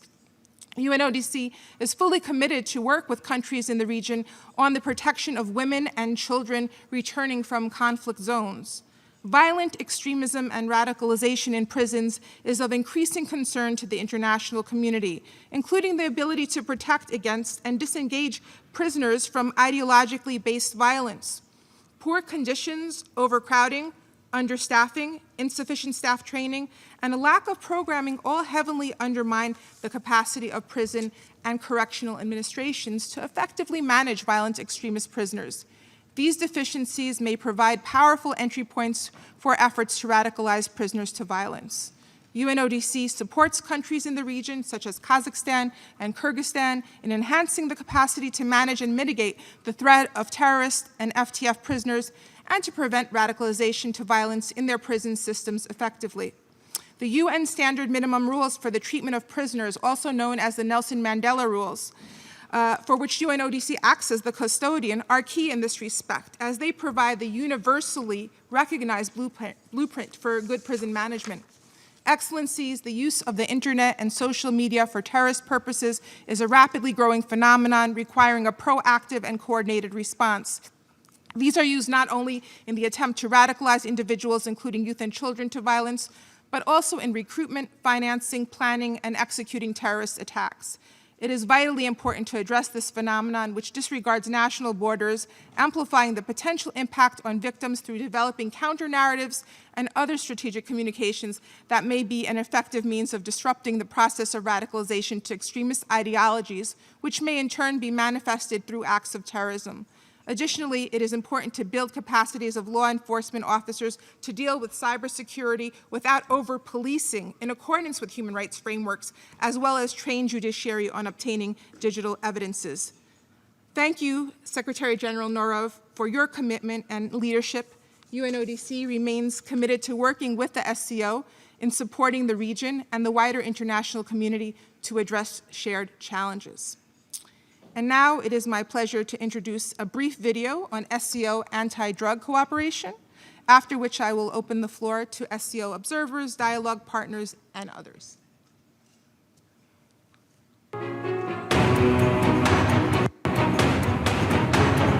The fight against illicit narcotics is one of the principal tasks of the Shanghai Cooperation Organization, according to the SCO Charter adopted in 2002. The SCO anti-drug strategy was signed in 2011. The last one was approved in the SCO Heads of State Council in Qingdao in 2018. During the 2019 Bishkek Summit, the member states of the organization expressed their readiness to step up the practical implementation of the provisions of the SCO Anti-Drug Strategy 2018-2023 and adopted the action plan on its implementation. The mechanism that facilitates the implementation of the strategy constitutes of meetings of the heads of competent authorities for combating illicit drug trafficking, meetings of the senior officials of competent authorities for combating illicit drug trafficking, and 4 expert working groups. The SCO member states hold joint operations on countering illicit drug trafficking on a regular basis. Mousetrap, Shanghai Spiderweb, Joint Strike, Koknar, Typhon, Conductor, which have resulted in reduction of up to 40% of narcotic drugs in the Eurasian region during the last 5 years. The first international web anti-drug operation in the format of 8 SCO countries, after India and Pakistan joined the organization, was conducted in July 2019. With participation of 11,283 law enforcement officials of the SCO member states. About 6,800 kilograms of narcotic drugs, psychotropic substances, and precursors were seized within 4 days, including 24,448 kilograms of opium, 1,318 kilograms of heroin, 1,119 kilograms of marijuana, and 838 kilograms of hashish. On the sidelines of the last SCO summit in Bishkek, the roadmap for further action by the SCO Afghanistan Contact Group was signed, which provided a broad platform for cooperation with the government of Afghanistan in strengthening border management and capacity of the Afghan anti-drug officials. Exchange of information about persons involved in drug smuggling and money laundering, contribution to drug demand reduction measures. The SCO carries out comprehensive and consistent policy in the sphere of medical and rehabilitative aid to patients with drug dependence. There is close cooperation in implementing joint research development in the field of narcology and elaborating new methods of drug treatment among the SCO member states to facilitate resocialization of drug dependents, the necessary conditions for their access to work, studies, and social benefits. The SCO has established cooperation with a number of international and regional organizations. A special role in this regard is given to the interaction with the United Nations and its agencies. The cooperation with the UN Office on Drugs and Crime as the main SCO counterpart is based on the Memorandum of Understanding signed in 2011. In November 2018, the SCO Secretariat for the first time hosted in Beijing the UNODC Paris Pact Initiative Expert Working Group on countering illicit drugs of Afghan origin. The next such event, supported by the SCO, is to be held in Shanghai on November 26 and 28, 2019. In March 2019, the SCO and UNODC jointly held the third high-level event, UN and SCO Against Narcotic Drugs, on the sideline of the 62nd Commission on Narcotic Drugs in Vienna, focused on the unprecedented growth of the Afghan opiate production. The SCO plays a valuable role in promoting mutual understanding, dialogue, stability and development across much of Eurasia. You are working together to combat some of today's key threats to peace and security, including terrorism, violent extremism, drug trafficking and organized crime. These are complex challenges that require a collective response, as no country can effectively confront them alone. Cooperation between our two organizations is so based on a solid foundation. The Shanghai Cooperation Organization reiterates its readiness to continue to contribute to the global anti-drug efforts. The SCO member states reaffirm the primary role of the UN Commission on Narcotic Drugs as the decision-making body of the United Nations system with primary responsibility for drug control issues. They call on the UN member states to fully implement 3 main UN anti-drug conventions, as well as other international legal acts and anti-drug obligations, and to increase cooperation in combating the global drug threat.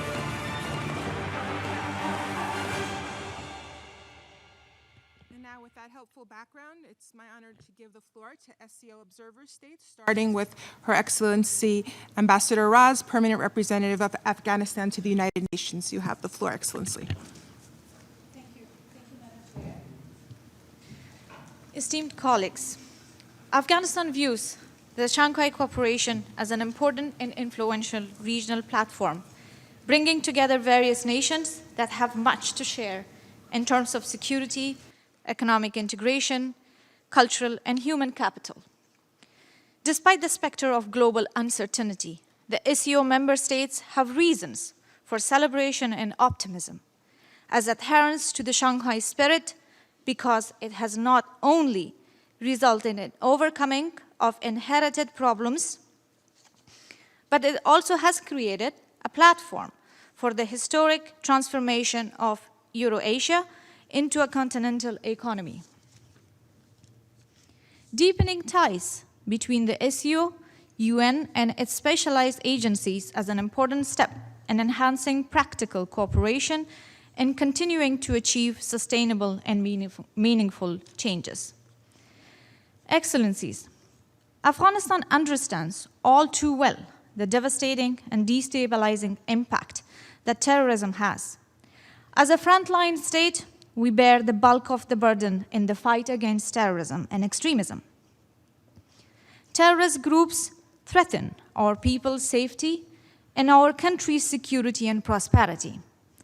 The fight against terrorism and organized crime is a challenging battle which requires focused efforts.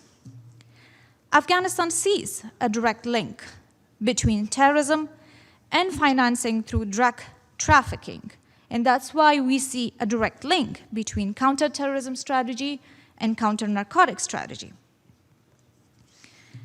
And recently, because of that, we tried to merge our counter-narcotics work with our counter-terrorism work as well.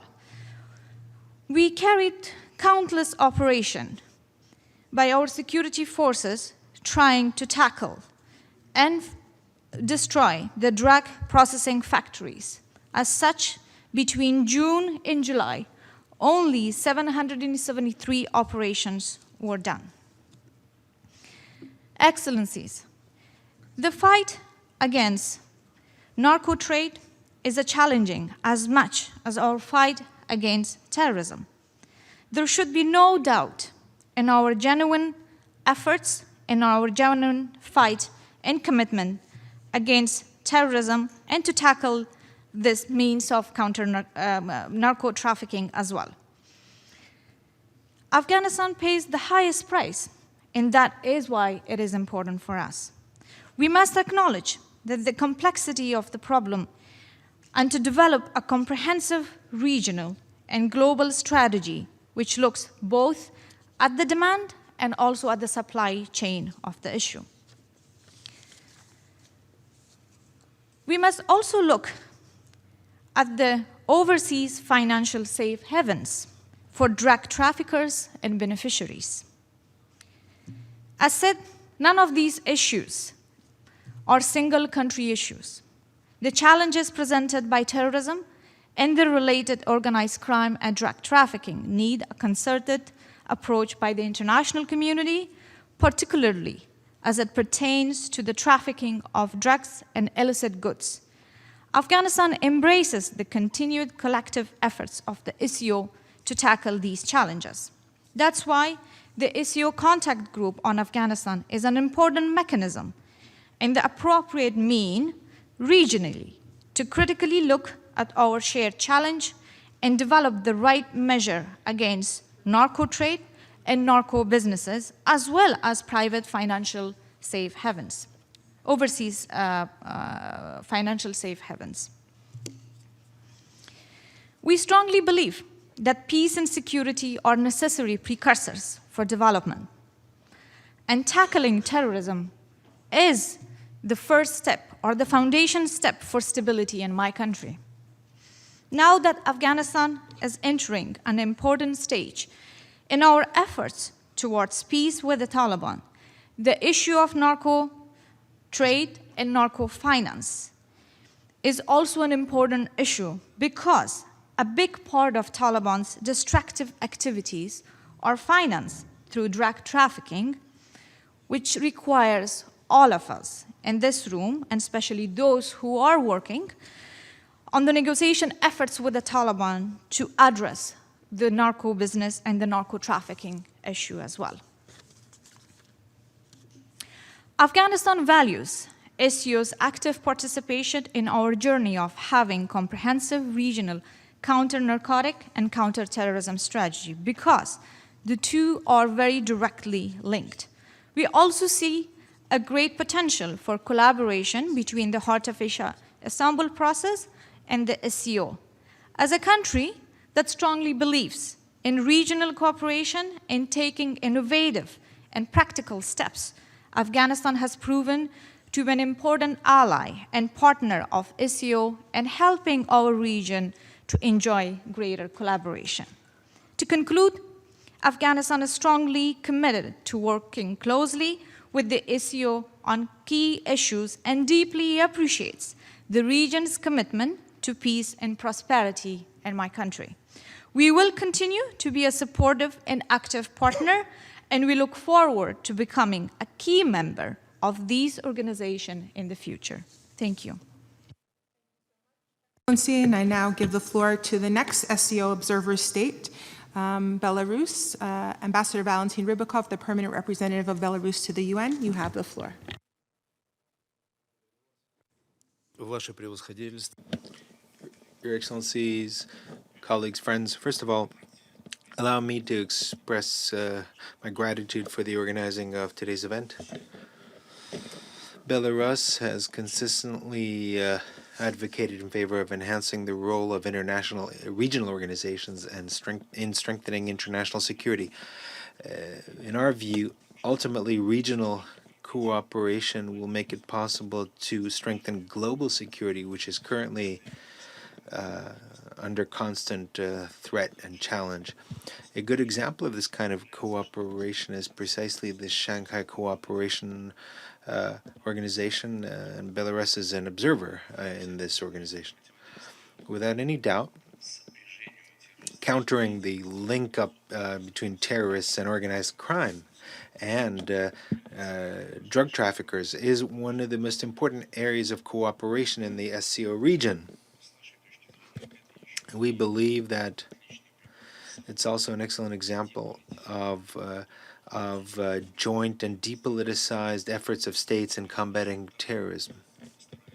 Belarus is trying to make its contribution to these efforts, and on the 3rd and 4th of September of this year, we conducted together with the UN an international high-level conference on the subject of fighting terrorism with the use of innovative approaches and new and emerging technologies. We are convinced that this is a topic that's extremely important both for the SCO region, and we're ready to cooperate on this topic and promoting this topic within the UN, and ready to engage in cooperation on any other topics and areas that could be of interest to member states of the organization. And in this context, we would like to once again draw your attention to the initiative of President Lukashenko on launching a new regional process modeled after the Helsinki process. We are convinced that only by promoting these kinds of initiatives will we be able to build a true peace built on trust and security. Thank you very much. Thank you so much, Excellency. And now I give the floor to our third SCO observer state, the distinguished representative of Iran. Excellency, you have the floor. Countering the threat posed by terrorist activities to regional and international peace and security requires a comprehensive strategy and collective cooperation. Such cooperation is essential in Afghanistan, wherein, according to the recent UN reports, the second largest concentrations of active foreign terrorist fighters are operating, the majority of whom are aligned with Al-Qaeda. Distinguished Ambassador of Afghanistan very eloquently and comprehensively referred to the narcotic trafficking in Afghanistan, in Iran, and in the region, and there is no need for me to explain more in this regard.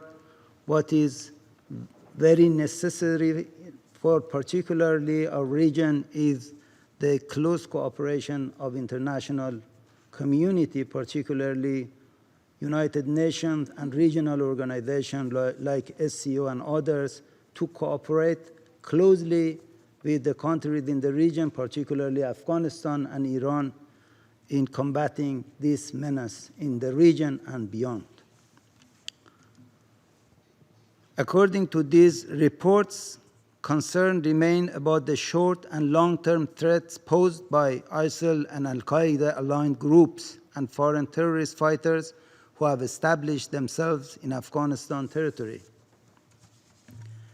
The signing of a cooperation memorandum between the Executive Directorate of the UN Security Council Counter-Terrorism Committees and the SCO's regional anti-terrorist structure in March 2019, as well as the third meeting of the SCO Afghanistan Contact Group in April 2019, clearly indicates that the required structure for such cooperation exists.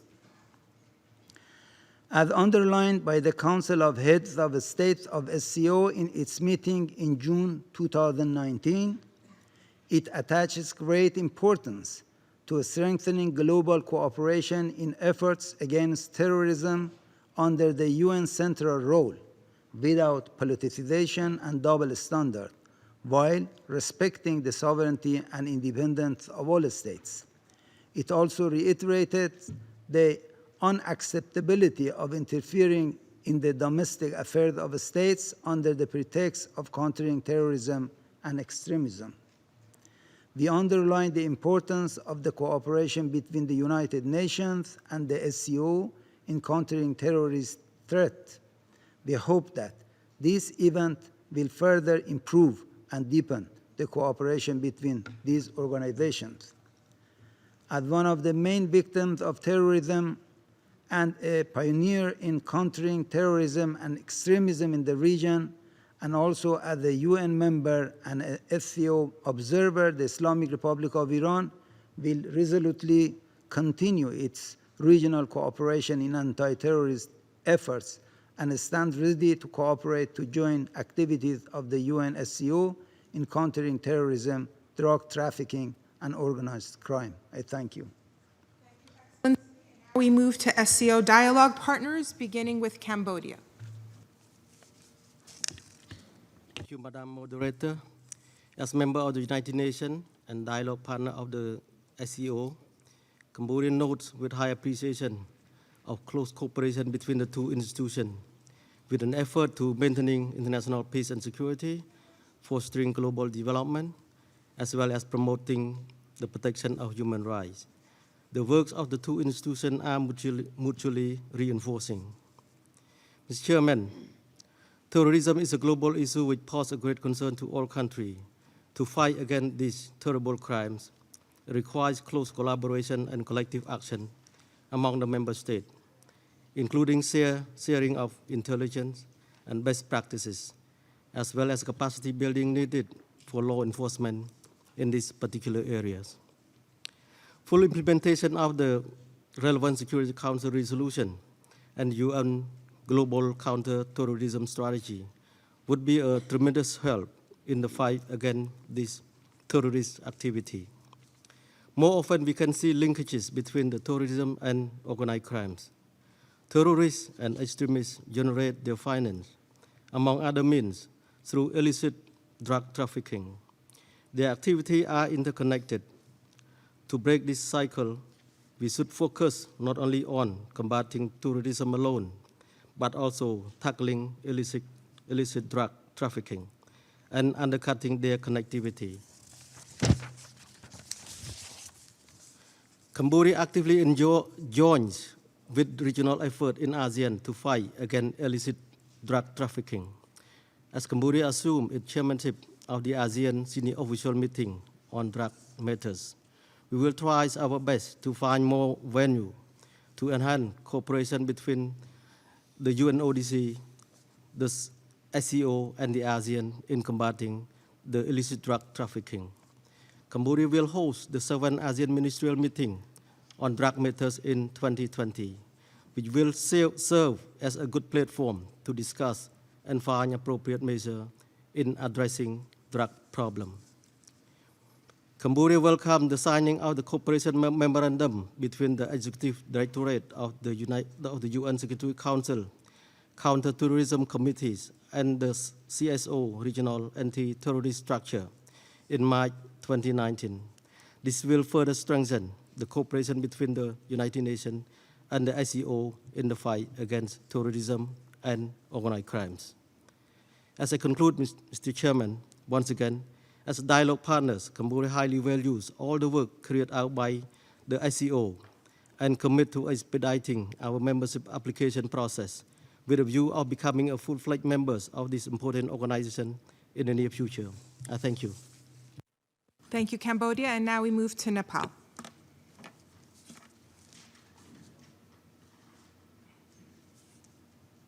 Thank you, Madam Moderator, for giving me the floor.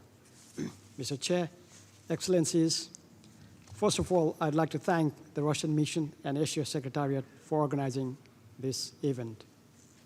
As a dialogue partner since 2016, Nepal highly values its partnership with ASEO. Terrorism is a latent threat with a cruel and inhuman effects that can destabilize international peace and security. Nepal unequivocally condemns terrorism in all its forms and manifestations, as it constitutes one of the most serious threats to humanity. The illicit flow of weapons and finance to reckless non-state actors challenges international peace and stability by undermining social cohesion, socio-economic development, and effective functioning of state institutions itself. Nepal is committed to working together with ASEO members and beyond to curb the nexus of organized crime and drug trafficking. The United Nations alone cannot fight menace of the increasingly complex and interconnected challenges like organized crime, drug trafficking, cybercrime, and terrorism. Regional organizations like ASEO have crucial roles to play by identifying and addressing the root causes of terrorism and conflict. We appreciate and further encourage the growing collaboration between the United Nations and ASEO for the effective implementation of the UN resolutions, along with United Nations Global Counterterrorism Strategy. In this connection, the resolution on cooperation between UN and ASEO, adopted by the UN General Assembly on 30th August 2019, has an important place to strengthen this mutually reinforcing collaboration. Nepal advocates for an enhanced level of cooperative partnership between UN and ASEO, not only to maintain peace and security in the region and beyond, but also to achieve sustainable development goals in a timely fashion. Madam Moderator, Mr. Chair, in conclusion, I'd like to reiterate Nepal's commitment to work closely with ASEO members and all the other UN member states to promote the international peace and security and stability in the world. I thank you. Distinguished Representative of Nepal, and now give the floor to Sri Lanka.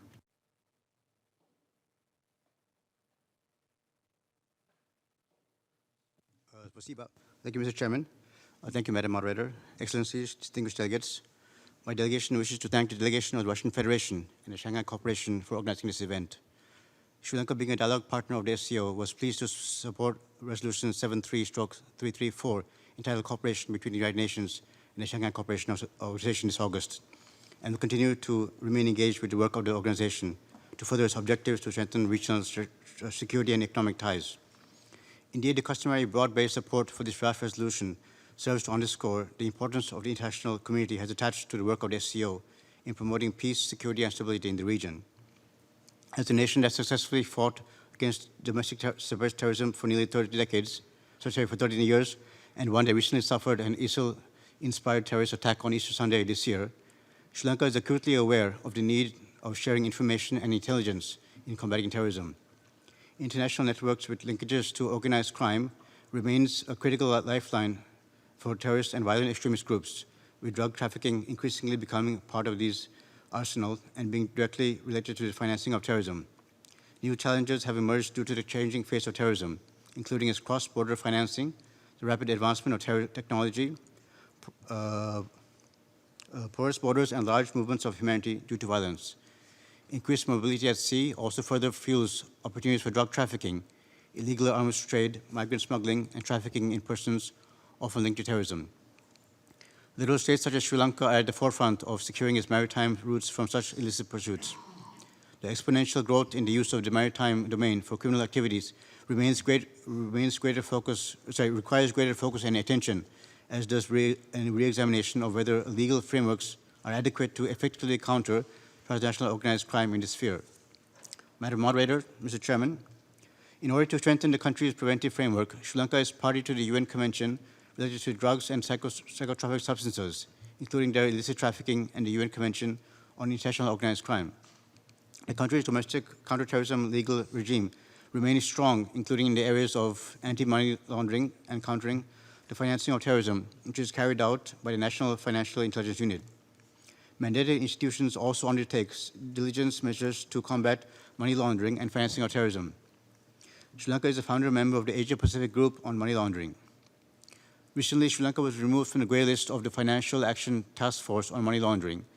It is noteworthy that Sri Lanka's national policy for the prevention and control of drug abuse has been amended to make it more robust and strengthen laws against smuggling, trafficking, and use of illicit drugs to address both international drug trafficking and health issues.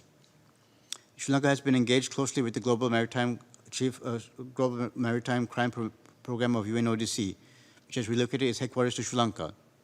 In 2016, the high-level meeting of interior ministers of the Indian Ocean region, in partnership with the UNODC, adopted the Colombo Declaration for the establishment of the Southern Route Partnership, SRP, as a collective arrangement to counter drug trafficking in the Indian Ocean. Both the Colombo Declaration and the SRP were identified as the primary mechanism to counter narcotics trafficking in the Indian Ocean at the ministerial meeting of the Indian Ocean Commission in April last year.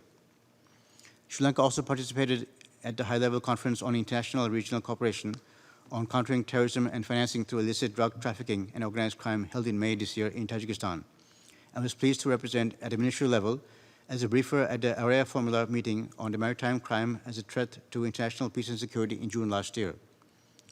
Through these, there have been impressive successes by enforcement agencies. They have not fully deterred drug trafficking networks from using the Indian Ocean as a major narcotics highway. Much needs to be done in terms of capacity building and training officers to counter the drug trade and address the linking of terrorism with organized crime, which should be pursued concertedly with vigor under the SCO agenda. In this context, Sri Lanka as a dialogue partner and as a country heavily impacted by the threats posed by terrorism, values this partnership with SCO with a view to establishing networks and learning from the best practices of the organization. I thank you. Spasiba.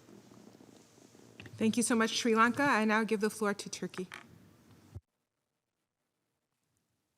Thank you, Madam Moderator. Excellencies, allow me to thank the Russian Federation and the Shanghai Cooperation Organization for convening the third edition of this high-level event and for inviting Turkey as a dialogue partner of the organization. Distinguished participants, the nexus between terrorism and transnational organized crime is gaining ever more traction in recent years. In this sense, we welcome SCO's initiative to highlight the importance of this topic and pointing it out as an area of potential cooperation between UN and SCO. It's a well-established fact that the connection between organized crime and terrorism is becoming more and more evident, intertwined, and complex with the emergence of new technologies and tools. This dynamic leads us to review our policies to ensure that organized crime and terrorism are not addressed in silos and our approaches are up to date. Countering multiple terrorist organizations such as PKK, its regional brands, Daesh, and FETÖ, Turkey has a vast experience and expertise in countering organized crime and financing of terrorism. The evidence indicates that terrorist organizations heavily depend on illegal activities to finance their activities. Clearly, we are to follow money if we are to detect and disrupt these activities. Importantly, countering financing of terrorism and transnational organized crime constitute integral part of any discussion on efforts to counter terrorism.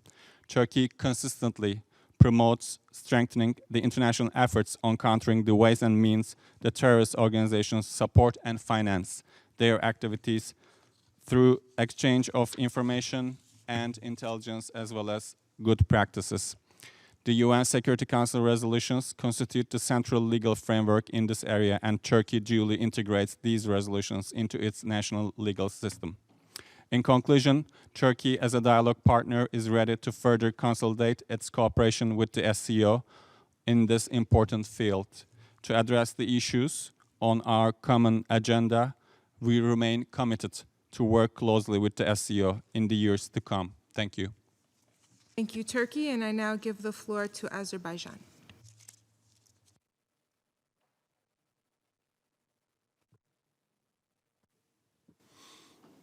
Thank you, Chair. At the outset, I would like to thank the Russian Federation and the Secretariat of the Shanghai Cooperation Organization for having organized this high-level special event.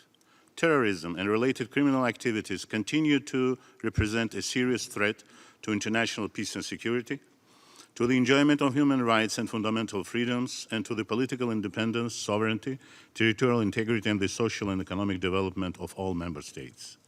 These activities are unjustifiable regardless of their motivation, constitute serious crimes, and must be condemned and prosecuted. Areas of armed conflict, especially territories under foreign military occupation, often create fertile grounds for terrorists, organized criminal groups and networks, along with the states behind them. Some conflicts are prolonged by actors who take advantage of situations of lawlessness to reap personal gain through lucrative activities such as exploitation of natural resources, illicit drug trafficking, trafficking in cultural property, and money laundering. Success in combating terrorism and related organized criminal activities require, first and foremost, strong commitment to binding obligations, as well as resolve to put an end to unlawful situations and to ensure that conflict resolution efforts do not serve to their prolongation and sustenance.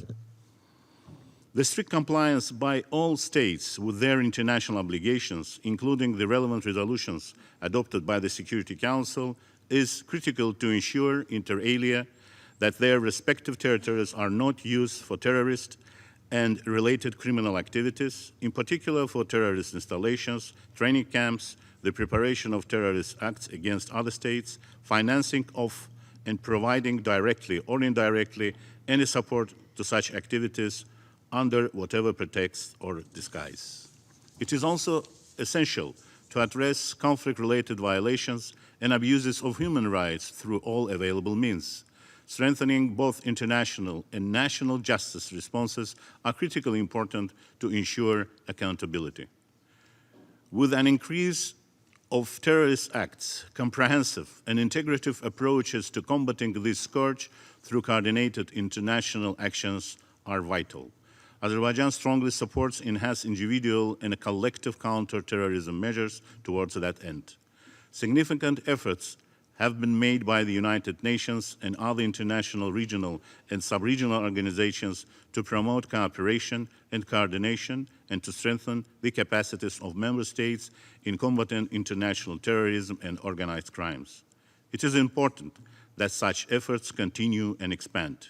As a dialogue partner, my country, Azerbaijan, shares the purposes and principles of the Shanghai Cooperation Organization, which are based on respect for the sovereignty, independence, and territorial integrity of states, and reiterates its full support for the continued cooperation between the United Nations and the Shanghai Cooperation Organization.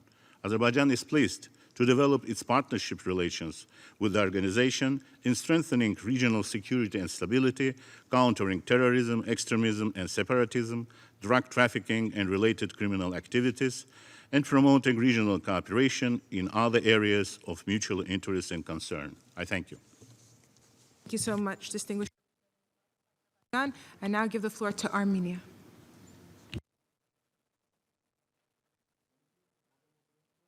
We would like to thank the Russian Federation and the Shanghai Cooperation Organization for organization of this high-level special event. This meeting provides a platform for discussion of the avenues of cooperation with the United Nations and the Shanghai Cooperation Organization, in particular on addressing transnational threats such as terrorism. Any attempts to justify inspirers or perpetrators of terrorism or violent extremism, as well as those inciting hate crime and violence, especially in conflict environments, should be decisively and unequivocally condemned at all levels. We are gravely concerned by the instances whereby entire communities are deliberately targeted for the mere fact of belonging to a particular ethnic or religious community. The recent killing of the priests of the Armenian Catholic community of Kamishli by the terrorists in northeast Syria is a pointing case. The meticulously planned acts of barbarism and vandalism against cultural monuments, as well as annihilation of several World Heritage sites in Iraq and Syria, represent a matter of serious concern for the humanity. Armenia was among first member states to resolutely condemn persecution of civilian population perpetrated by ISIL, Al-Nusra Front, Al-Qaeda, and their affiliates. The brutal crimes against the Armenian population in the Syrian cities of Kesap and Deir Zor, the deliberate destruction of cultural and religious monuments, and mass atrocities committed by ISIL and Al-Nusra terrorists have demonstrated that terrorism is essentially a manifestation of fundamental denial of human rights. Armenia has demonstrated consistent commitment to help bring lasting change in the areas affected by crisis, as reflected through the deployment of our national humanitarian mission in Syria, in response to the requests of the Syrian authorities and the Armenian community in Syria. The return of the foreign terrorist fighters to their countries of origin pose a serious security threat and may escalate also the situation in conflict zones. The returning FTFs import their terrorist ideology and practices. Unfortunately, our region is not immune from this challenge. We have already witnessed ISIL-style executions, including brutal killings, beheadings, torture, identity-based crimes, and mass atrocities in context of conflicts. The extremist ideology of FTFs finds fertile ground in the conditions of state-owned and state-led propaganda of hate, targeting ethnic and religious groups, as well as glorification of hate crime perpetrators. Armenia remains firmly committed to the global fight against terrorism and is actively engaged in international and regional activities to this end. Armenia attaches high importance to its work within other regional and sub-regional organizations to which it is member or with which it has close cooperation. As a dialogue partner of the Shanghai Cooperation Organization, we are looking forward to further expanding the agenda of our partnership and taking our dialogue forward. I thank you, Madam Moderator. Thank you, Armenia. Having now concluded observers, states, and dialogue partners, we're going to move on to UN member states and international organizations. We have 4 UN member states, Colombia, Venezuela, USA, and the UK, and then we have 2 international organizations, and then the closing session with 2 speakers. So if we could expedite our statements, remember there is austerity measures in the UN, so we cannot go all night like we used to in the good old days. And I now give the floor to His Excellency Ambassador Rujeles of Colombia. You have the floor. Thank you, Madam Moderator. I'd like to start this intervention by stating that transnational organized crime is currently one of the main sources of financing of terrorism, which makes it more difficult to prevent it and eliminate it. And bearing this in mind, I want to just highlight that for my Colombia, this fight is part of a multidimensional concept of security and is based on strengthening the legitimacy of the state and of democracy. Now, in the framework of this comprehensive approach, Colombia considers strengthening and enforcement of national legislation, regional and international treaties a top priority. All these are essential tools in combating and coordinating efforts against transnational organized crime and terrorism. Through international cooperation efforts, authorities must develop new capacities and incorporate the best practices. With this in mind, the promotion of measures and in-depth studies is essential in order to examine the complex nexus between transnational organized crime and terrorism. Also, of course, we should not forget that the global problem of drug trafficking is one of the most important threats to the integrity of institutions, to sustainable economic development, and social progress of all nations. This scourge threatens the full enjoyment of the rule of law and the exercise of the rights and freedoms of all citizens. It also limits entrepreneurial activity because it leads to complex circuits in the criminal economy that displace the legal economy and distort its operation. And so criminal organizations that finance their activity through the trafficking of drugs are a major obstacle to achieve greater equality, especially in rural areas, equality between among women, young people, and children. And on this point, it's important to note that Colombia has been promoting the revitalization and expansion of the principle of common and shared responsibility with a multidimensional approach to drug trafficking and the use of drugs. Madam Moderator, the fight against terrorist organizations must include a more effective measures against chemical precursors used in the production of drugs, also against the trafficking of weapons, as well as the prevention and effective punishing of the crime of laundering of assets and money laundering. Now, all this should be done without prejudging the need for all states to strengthen our capacities of cooperation in the judicial field, exchange of intelligence information, operational support, and dissemination of good practices. To conclude, I would just like to highlight the unquestionable commitment of Colombia to continue fighting against terrorism and organized crime. We are ready to make available to you our experience and our good practices in this area in order to contribute to international peace and security. Thank you very much. Thank you, Colombia. And now we're going to move on to the expedited interventions of Venezuela, U.S., UK, and I forgot Morocco. Venezuela, you have the floor. Thank you, Madam Co-Facilitator. And I will deliver our remarks in English as I had thought that we didn't have interpretation in Spanish. In any case, at the outset, Venezuela expresses its appreciation for the convening of this high-level special event. With no doubt, we can all agree that nowadays, terrorism poses one of the most serious threats to international peace and security. This scourge not only jeopardizes the territorial integrity and political unity of states, but it also contributes to the destabilization of legitimate governments and to undermining their constitutional order, with the ultimate purpose of overthrowing them. The results, apart from the so-called collateral damages, that include the deliberate destruction of national institutions, infrastructures, and the capacities of states to provide for and ensure the well-being and protection of their own peoples.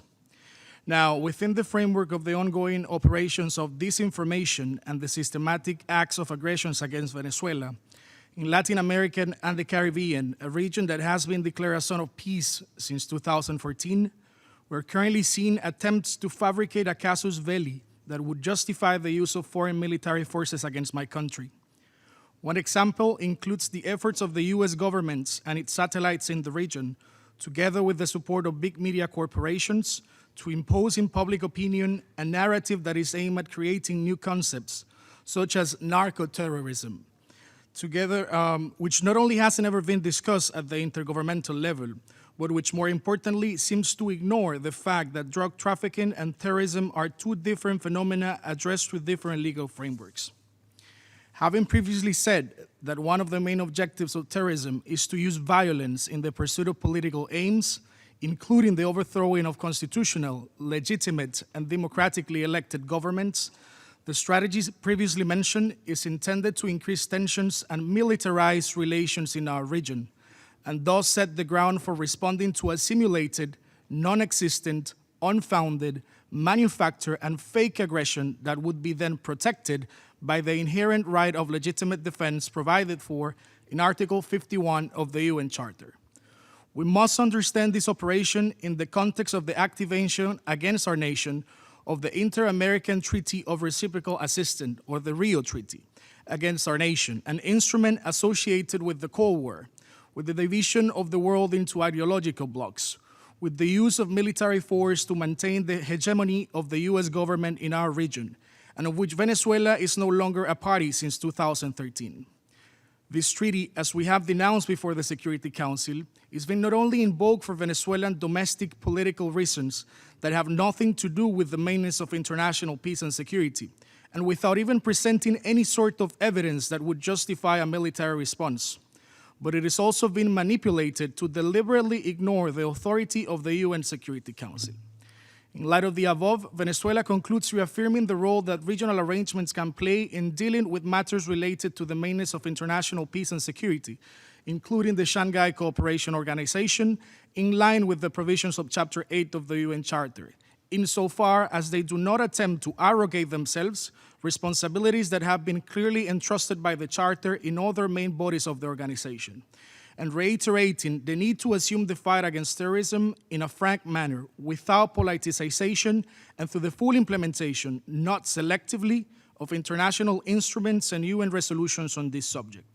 Let us ensure together that our organization is not used for warmongering purposes, for fabricating fake news, for violating international law and our very own founding charter, including through toppling legitimate national governments.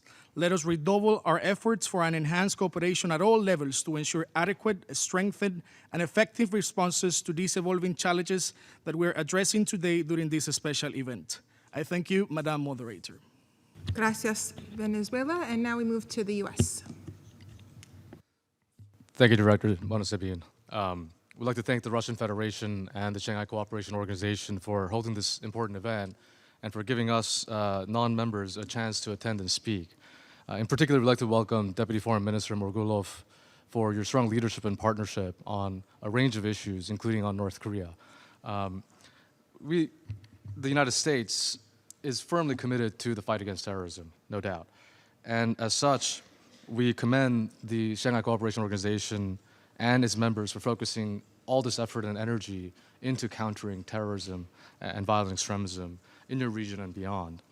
The nature and scope of the linkages that may exist between terrorism and transnational organized crime vary by context and region, and information available on these is often anecdotal.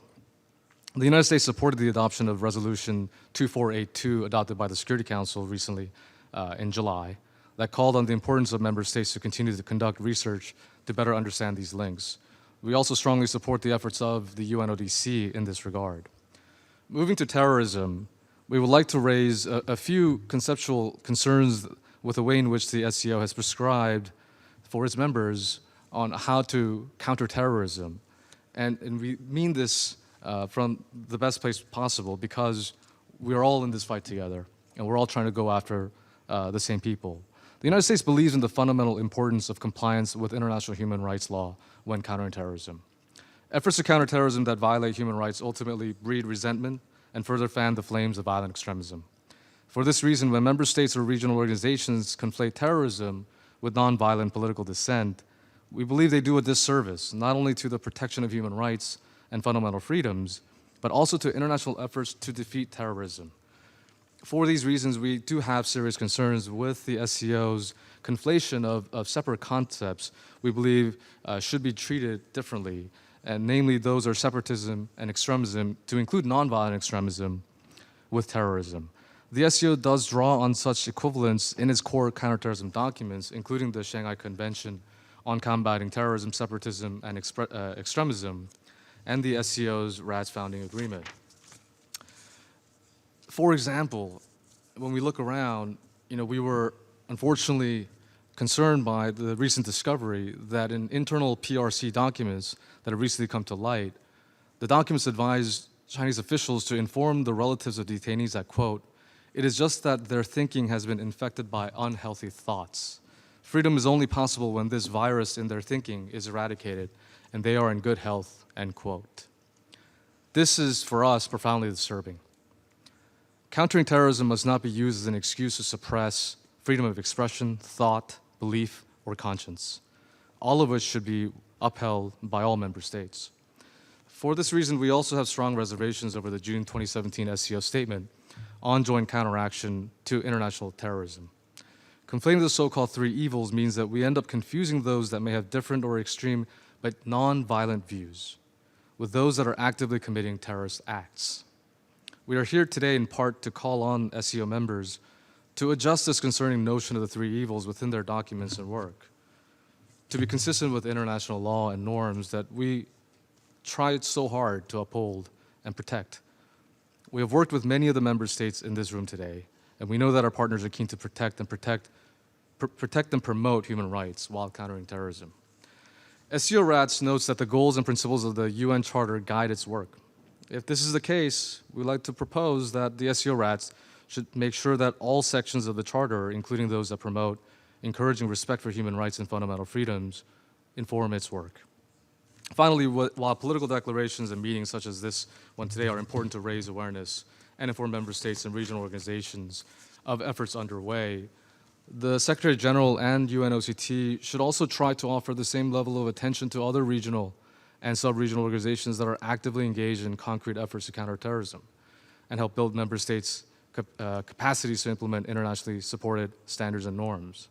To name a few, the Global Counterterrorism Forum, but also what OSCE, the OAS, and the ASEAN Regional Forum are doing, are work that we believe we should also highlight and try to find ways to leverage across the board at places like here at the UN.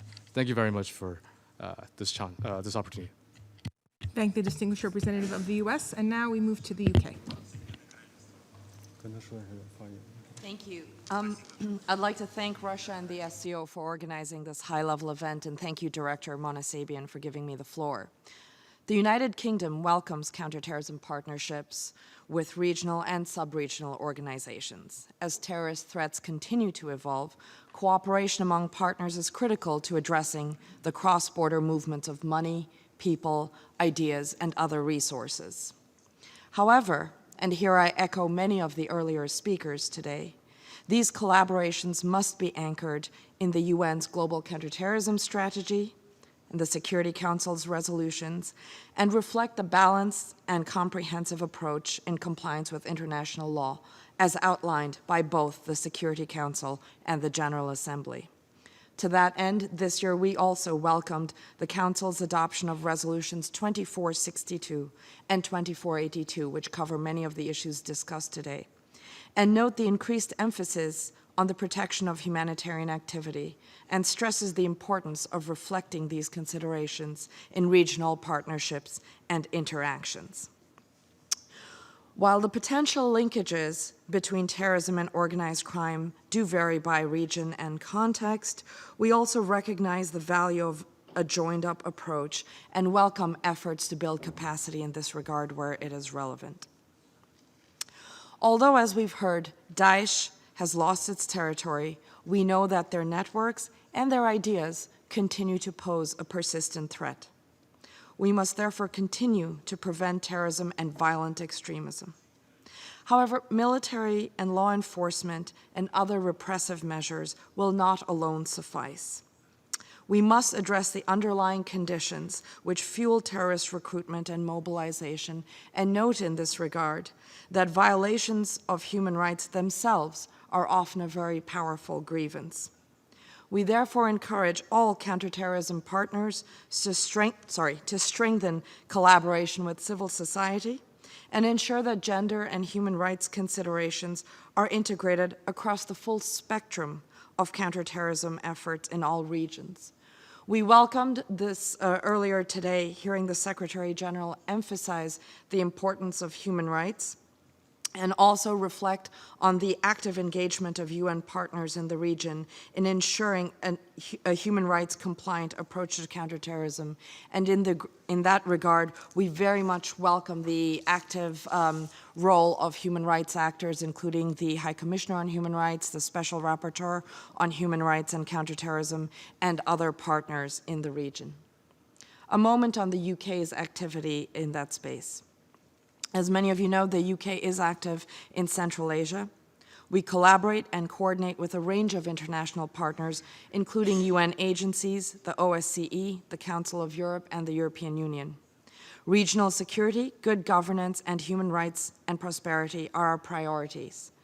Our projects in Central Asia support these priorities and emphasize inclusion, participation, and support for those vulnerable to violent extremist ideologies. We ourselves have also recently had a CTED assessment visit and a robust dialogue on all elements of Security Council obligations. We are very much looking forward to working with CTED and the Counterterrorism Committee on follow-up to the report. Thank you very much to all of you, and we look forward to continuing to work with you on a comprehensive and balanced approach to counterterrorism in all regions. Thank the distinguished representative. And now we move to Morocco. Thank you, Madam Moderator. Mr. Chair, I thank Secretary General and Mr. Deputy Minister of Foreign Affairs of the Russian Federation and the Shanghai Cooperation Organization Secretary General for their statement. I also thank the permanent representative of the Russian Federation for organizing this third high-level special event. My country appreciates also the effort of the member states of the Shanghai Cooperation Organization in this regard.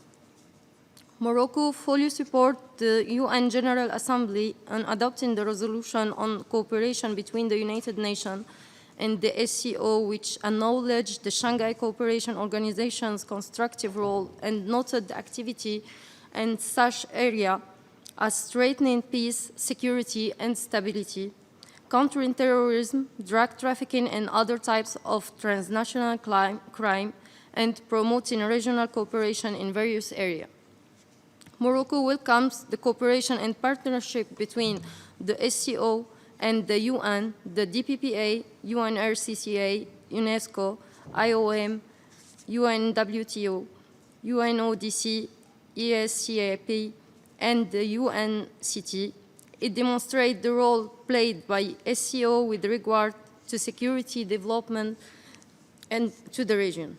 Morocco has enjoyed friendly relations with the SCO members and has a very fruitful cooperation and partnership bilaterally with them on a very wide range on issues related to peace, security, and development.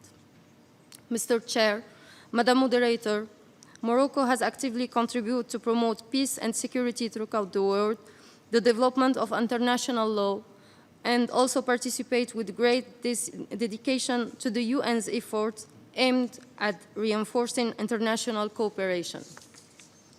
Promoting peace, security, and stability is an establishment part of our kingdom vision embodied in supporting practical measures.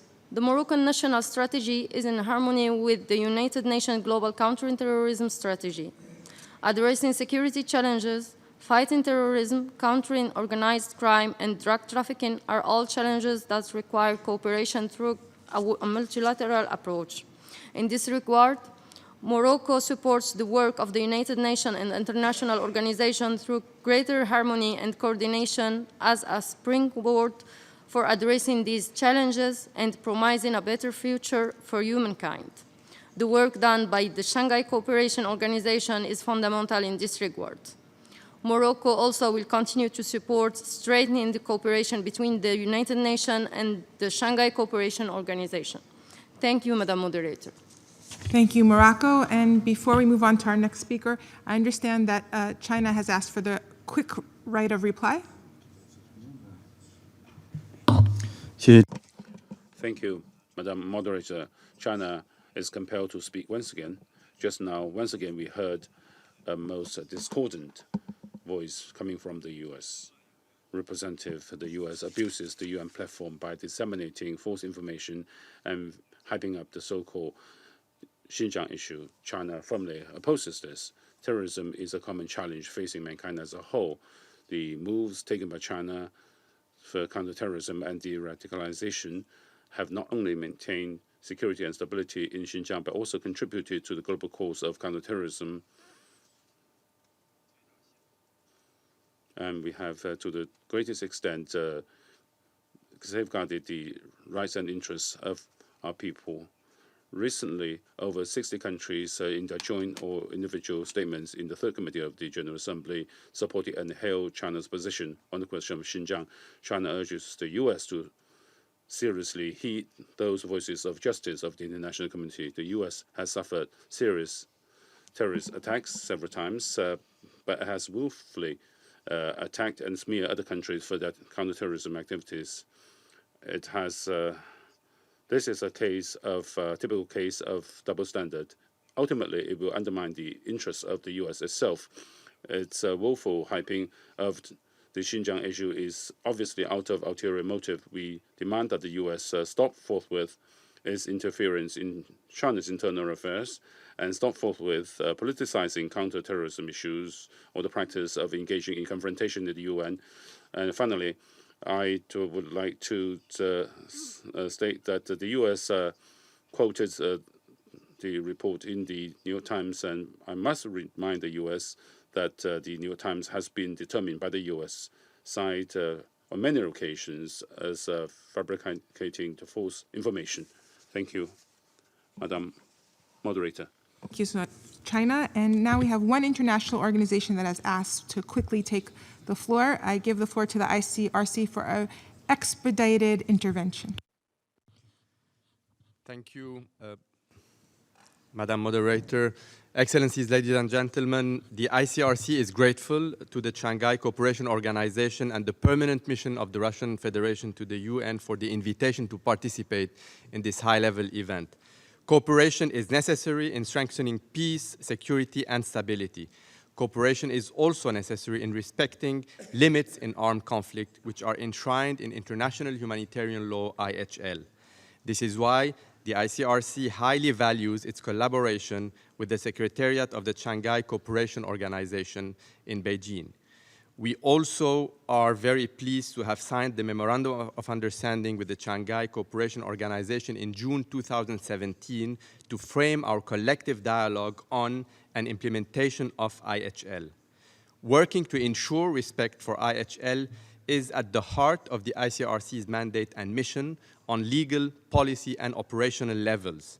A related issue that the counter-terrorism measures taken by states is one of the ICRC has engaged with the SCO.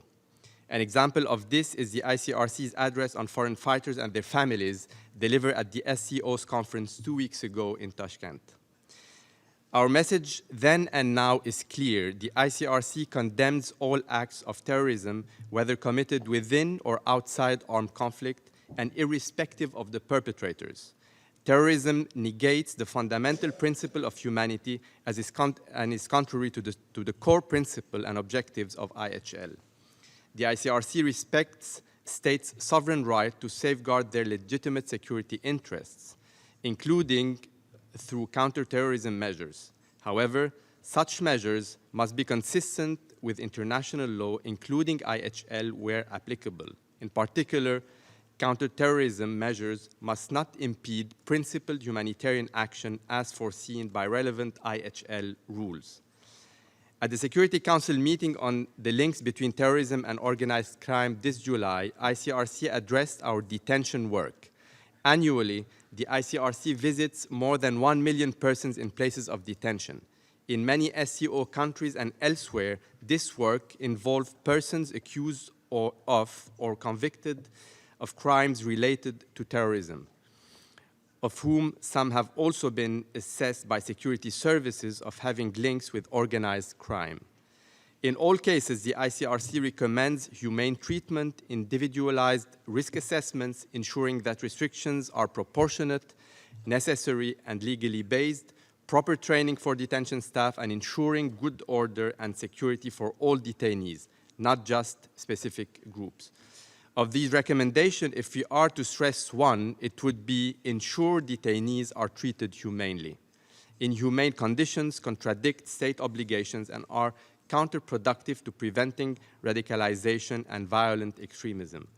The ICRC stands ready to work with states to secure humane treatment and condition for all detainees, including those accused of or convicted of terrorism. Thank you.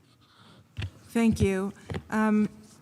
I thank all the participants for a very rich debate. I think next year, SG Nurav, you might have to have a whole day as opposed to just an afternoon session, because I think we're a victim of the success each year of the increased prominence of the SCO.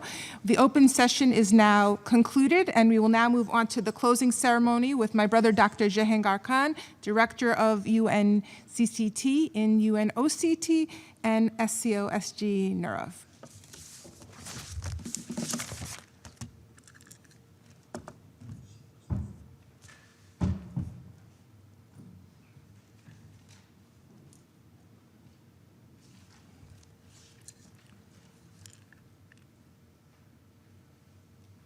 Thank you very much, Secretary General, distinguished delegates. At the outset, and this concluding session, I'd like to thank the Secretariat of the Shanghai Cooperation Organization and the Russian Federation in its capacity as the chair of the SCO for inviting the United Nations Office of Counterterrorism to contribute to this important high-level special event.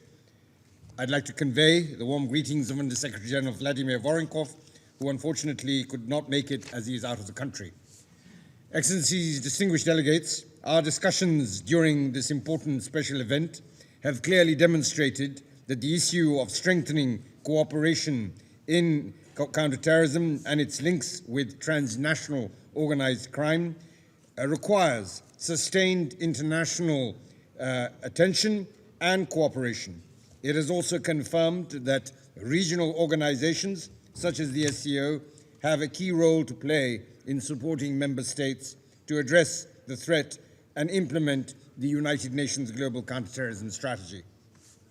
In July 2019, the United Nations Security Council unanimously expressed its concern that terrorists can benefit from organized crime as a source of financing or logistical support through the trafficking of arms, persons, drugs, artifacts, and cultural property. The Security Council called on states to consider establishing appropriate laws and mechanisms that allow for the broadest possible international collaboration, including police-to-police cooperation, and when appropriate, the establishment of joint investigation mechanisms and enhanced coordination and cross-border investigations. In several of his reports, the Secretary General, Mr. Antonio Guterres, has repeatedly highlighted how terrorists could benefit from organized crime and stressed the need to address the nexus between these malicious activities. Distinguished delegates, regional organizations are best suited to serve as vehicles for regional counterterrorism cooperation. They know the local context better and have the ownership required to deliver the regional counterterrorism initiatives according to the national interests of their member states.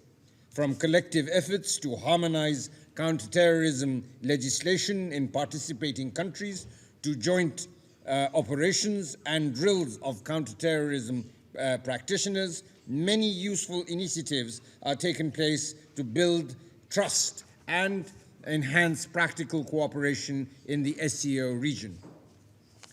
Many of you have, during the course of today, have highlighted the important Ministerial Security Council debate that took place in September of this year under the presidency of the Russian Federation on the role that regional organizations, and particularly the SCO, the CSTO, and the CIS, are playing in countering terrorism. During the Security Council debate, speakers called on the United Nations Office of Counterterrorism and other UN entities to increase their cooperation with these regional organizations to multiply the impact of our common efforts. And today, too, we have heard similar statements from you, the distinguished member states, calling on strengthened collaboration between the SCO and the United Nations entities in the field of counterterrorism. Strengthening counterterrorism partnerships with regional organizations, including in Central Asia, has been one of the priorities of our UN Office of Counterterrorism. We have already signed cooperation agreements with the OSCE, the CSTO, and the CIS Anti-Terrorism Center, and we are looking forward to finalizing a memorandum of understanding between the UN Office of Counterterrorism and the regional anti-terrorism structure of the Shanghai Cooperation Organization, or RAT-CSO. I have no doubt that the counterterrorism expertise of the RAT-CSO could greatly contribute to the advancement of the joint plan of action to implement the UN Global Counterterrorism Strategy in Central Asia.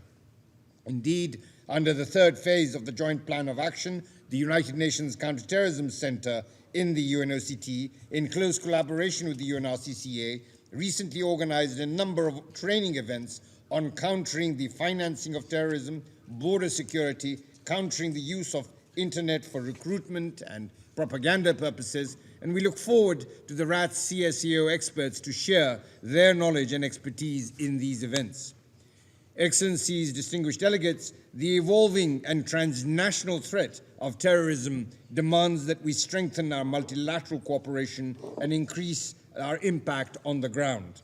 Regional organizations such as the SCO are natural partners for the United Nations in implementing the global counterterrorism strategy and addressing growing threats such as the nexus between terrorism and transnational organized crime. The UN Office of Counterterrorism is proud of and committed to continuing working closely with member states and particularly with regional organizations such as the SCO in our collective efforts to address the scourge of terrorism around the world. Thank you very much.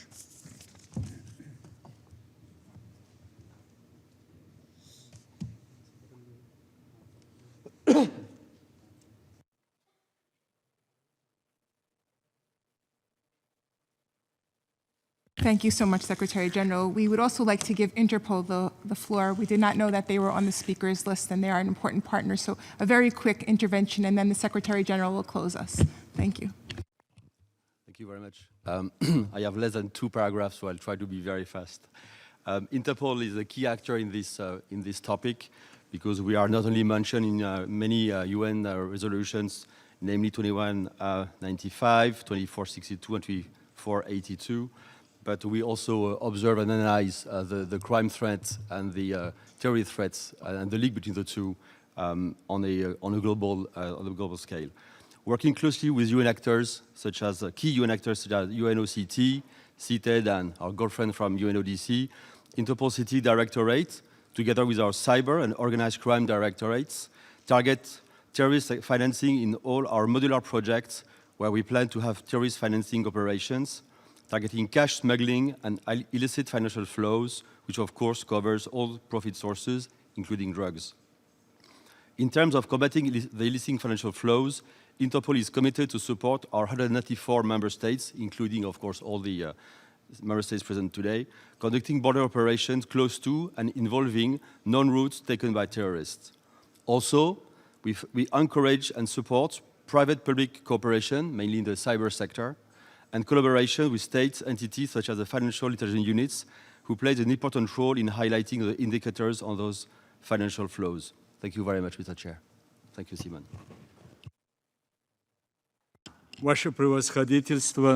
Your Excellency, distinguished colleagues, ladies and gentlemen, I express my sincerest gratitude to you for your active participation in the 3rd joint event between the UN and the SCO. Today's discussion was in-depth in terms of context and constructive in terms of the ideas and proposals that were advanced.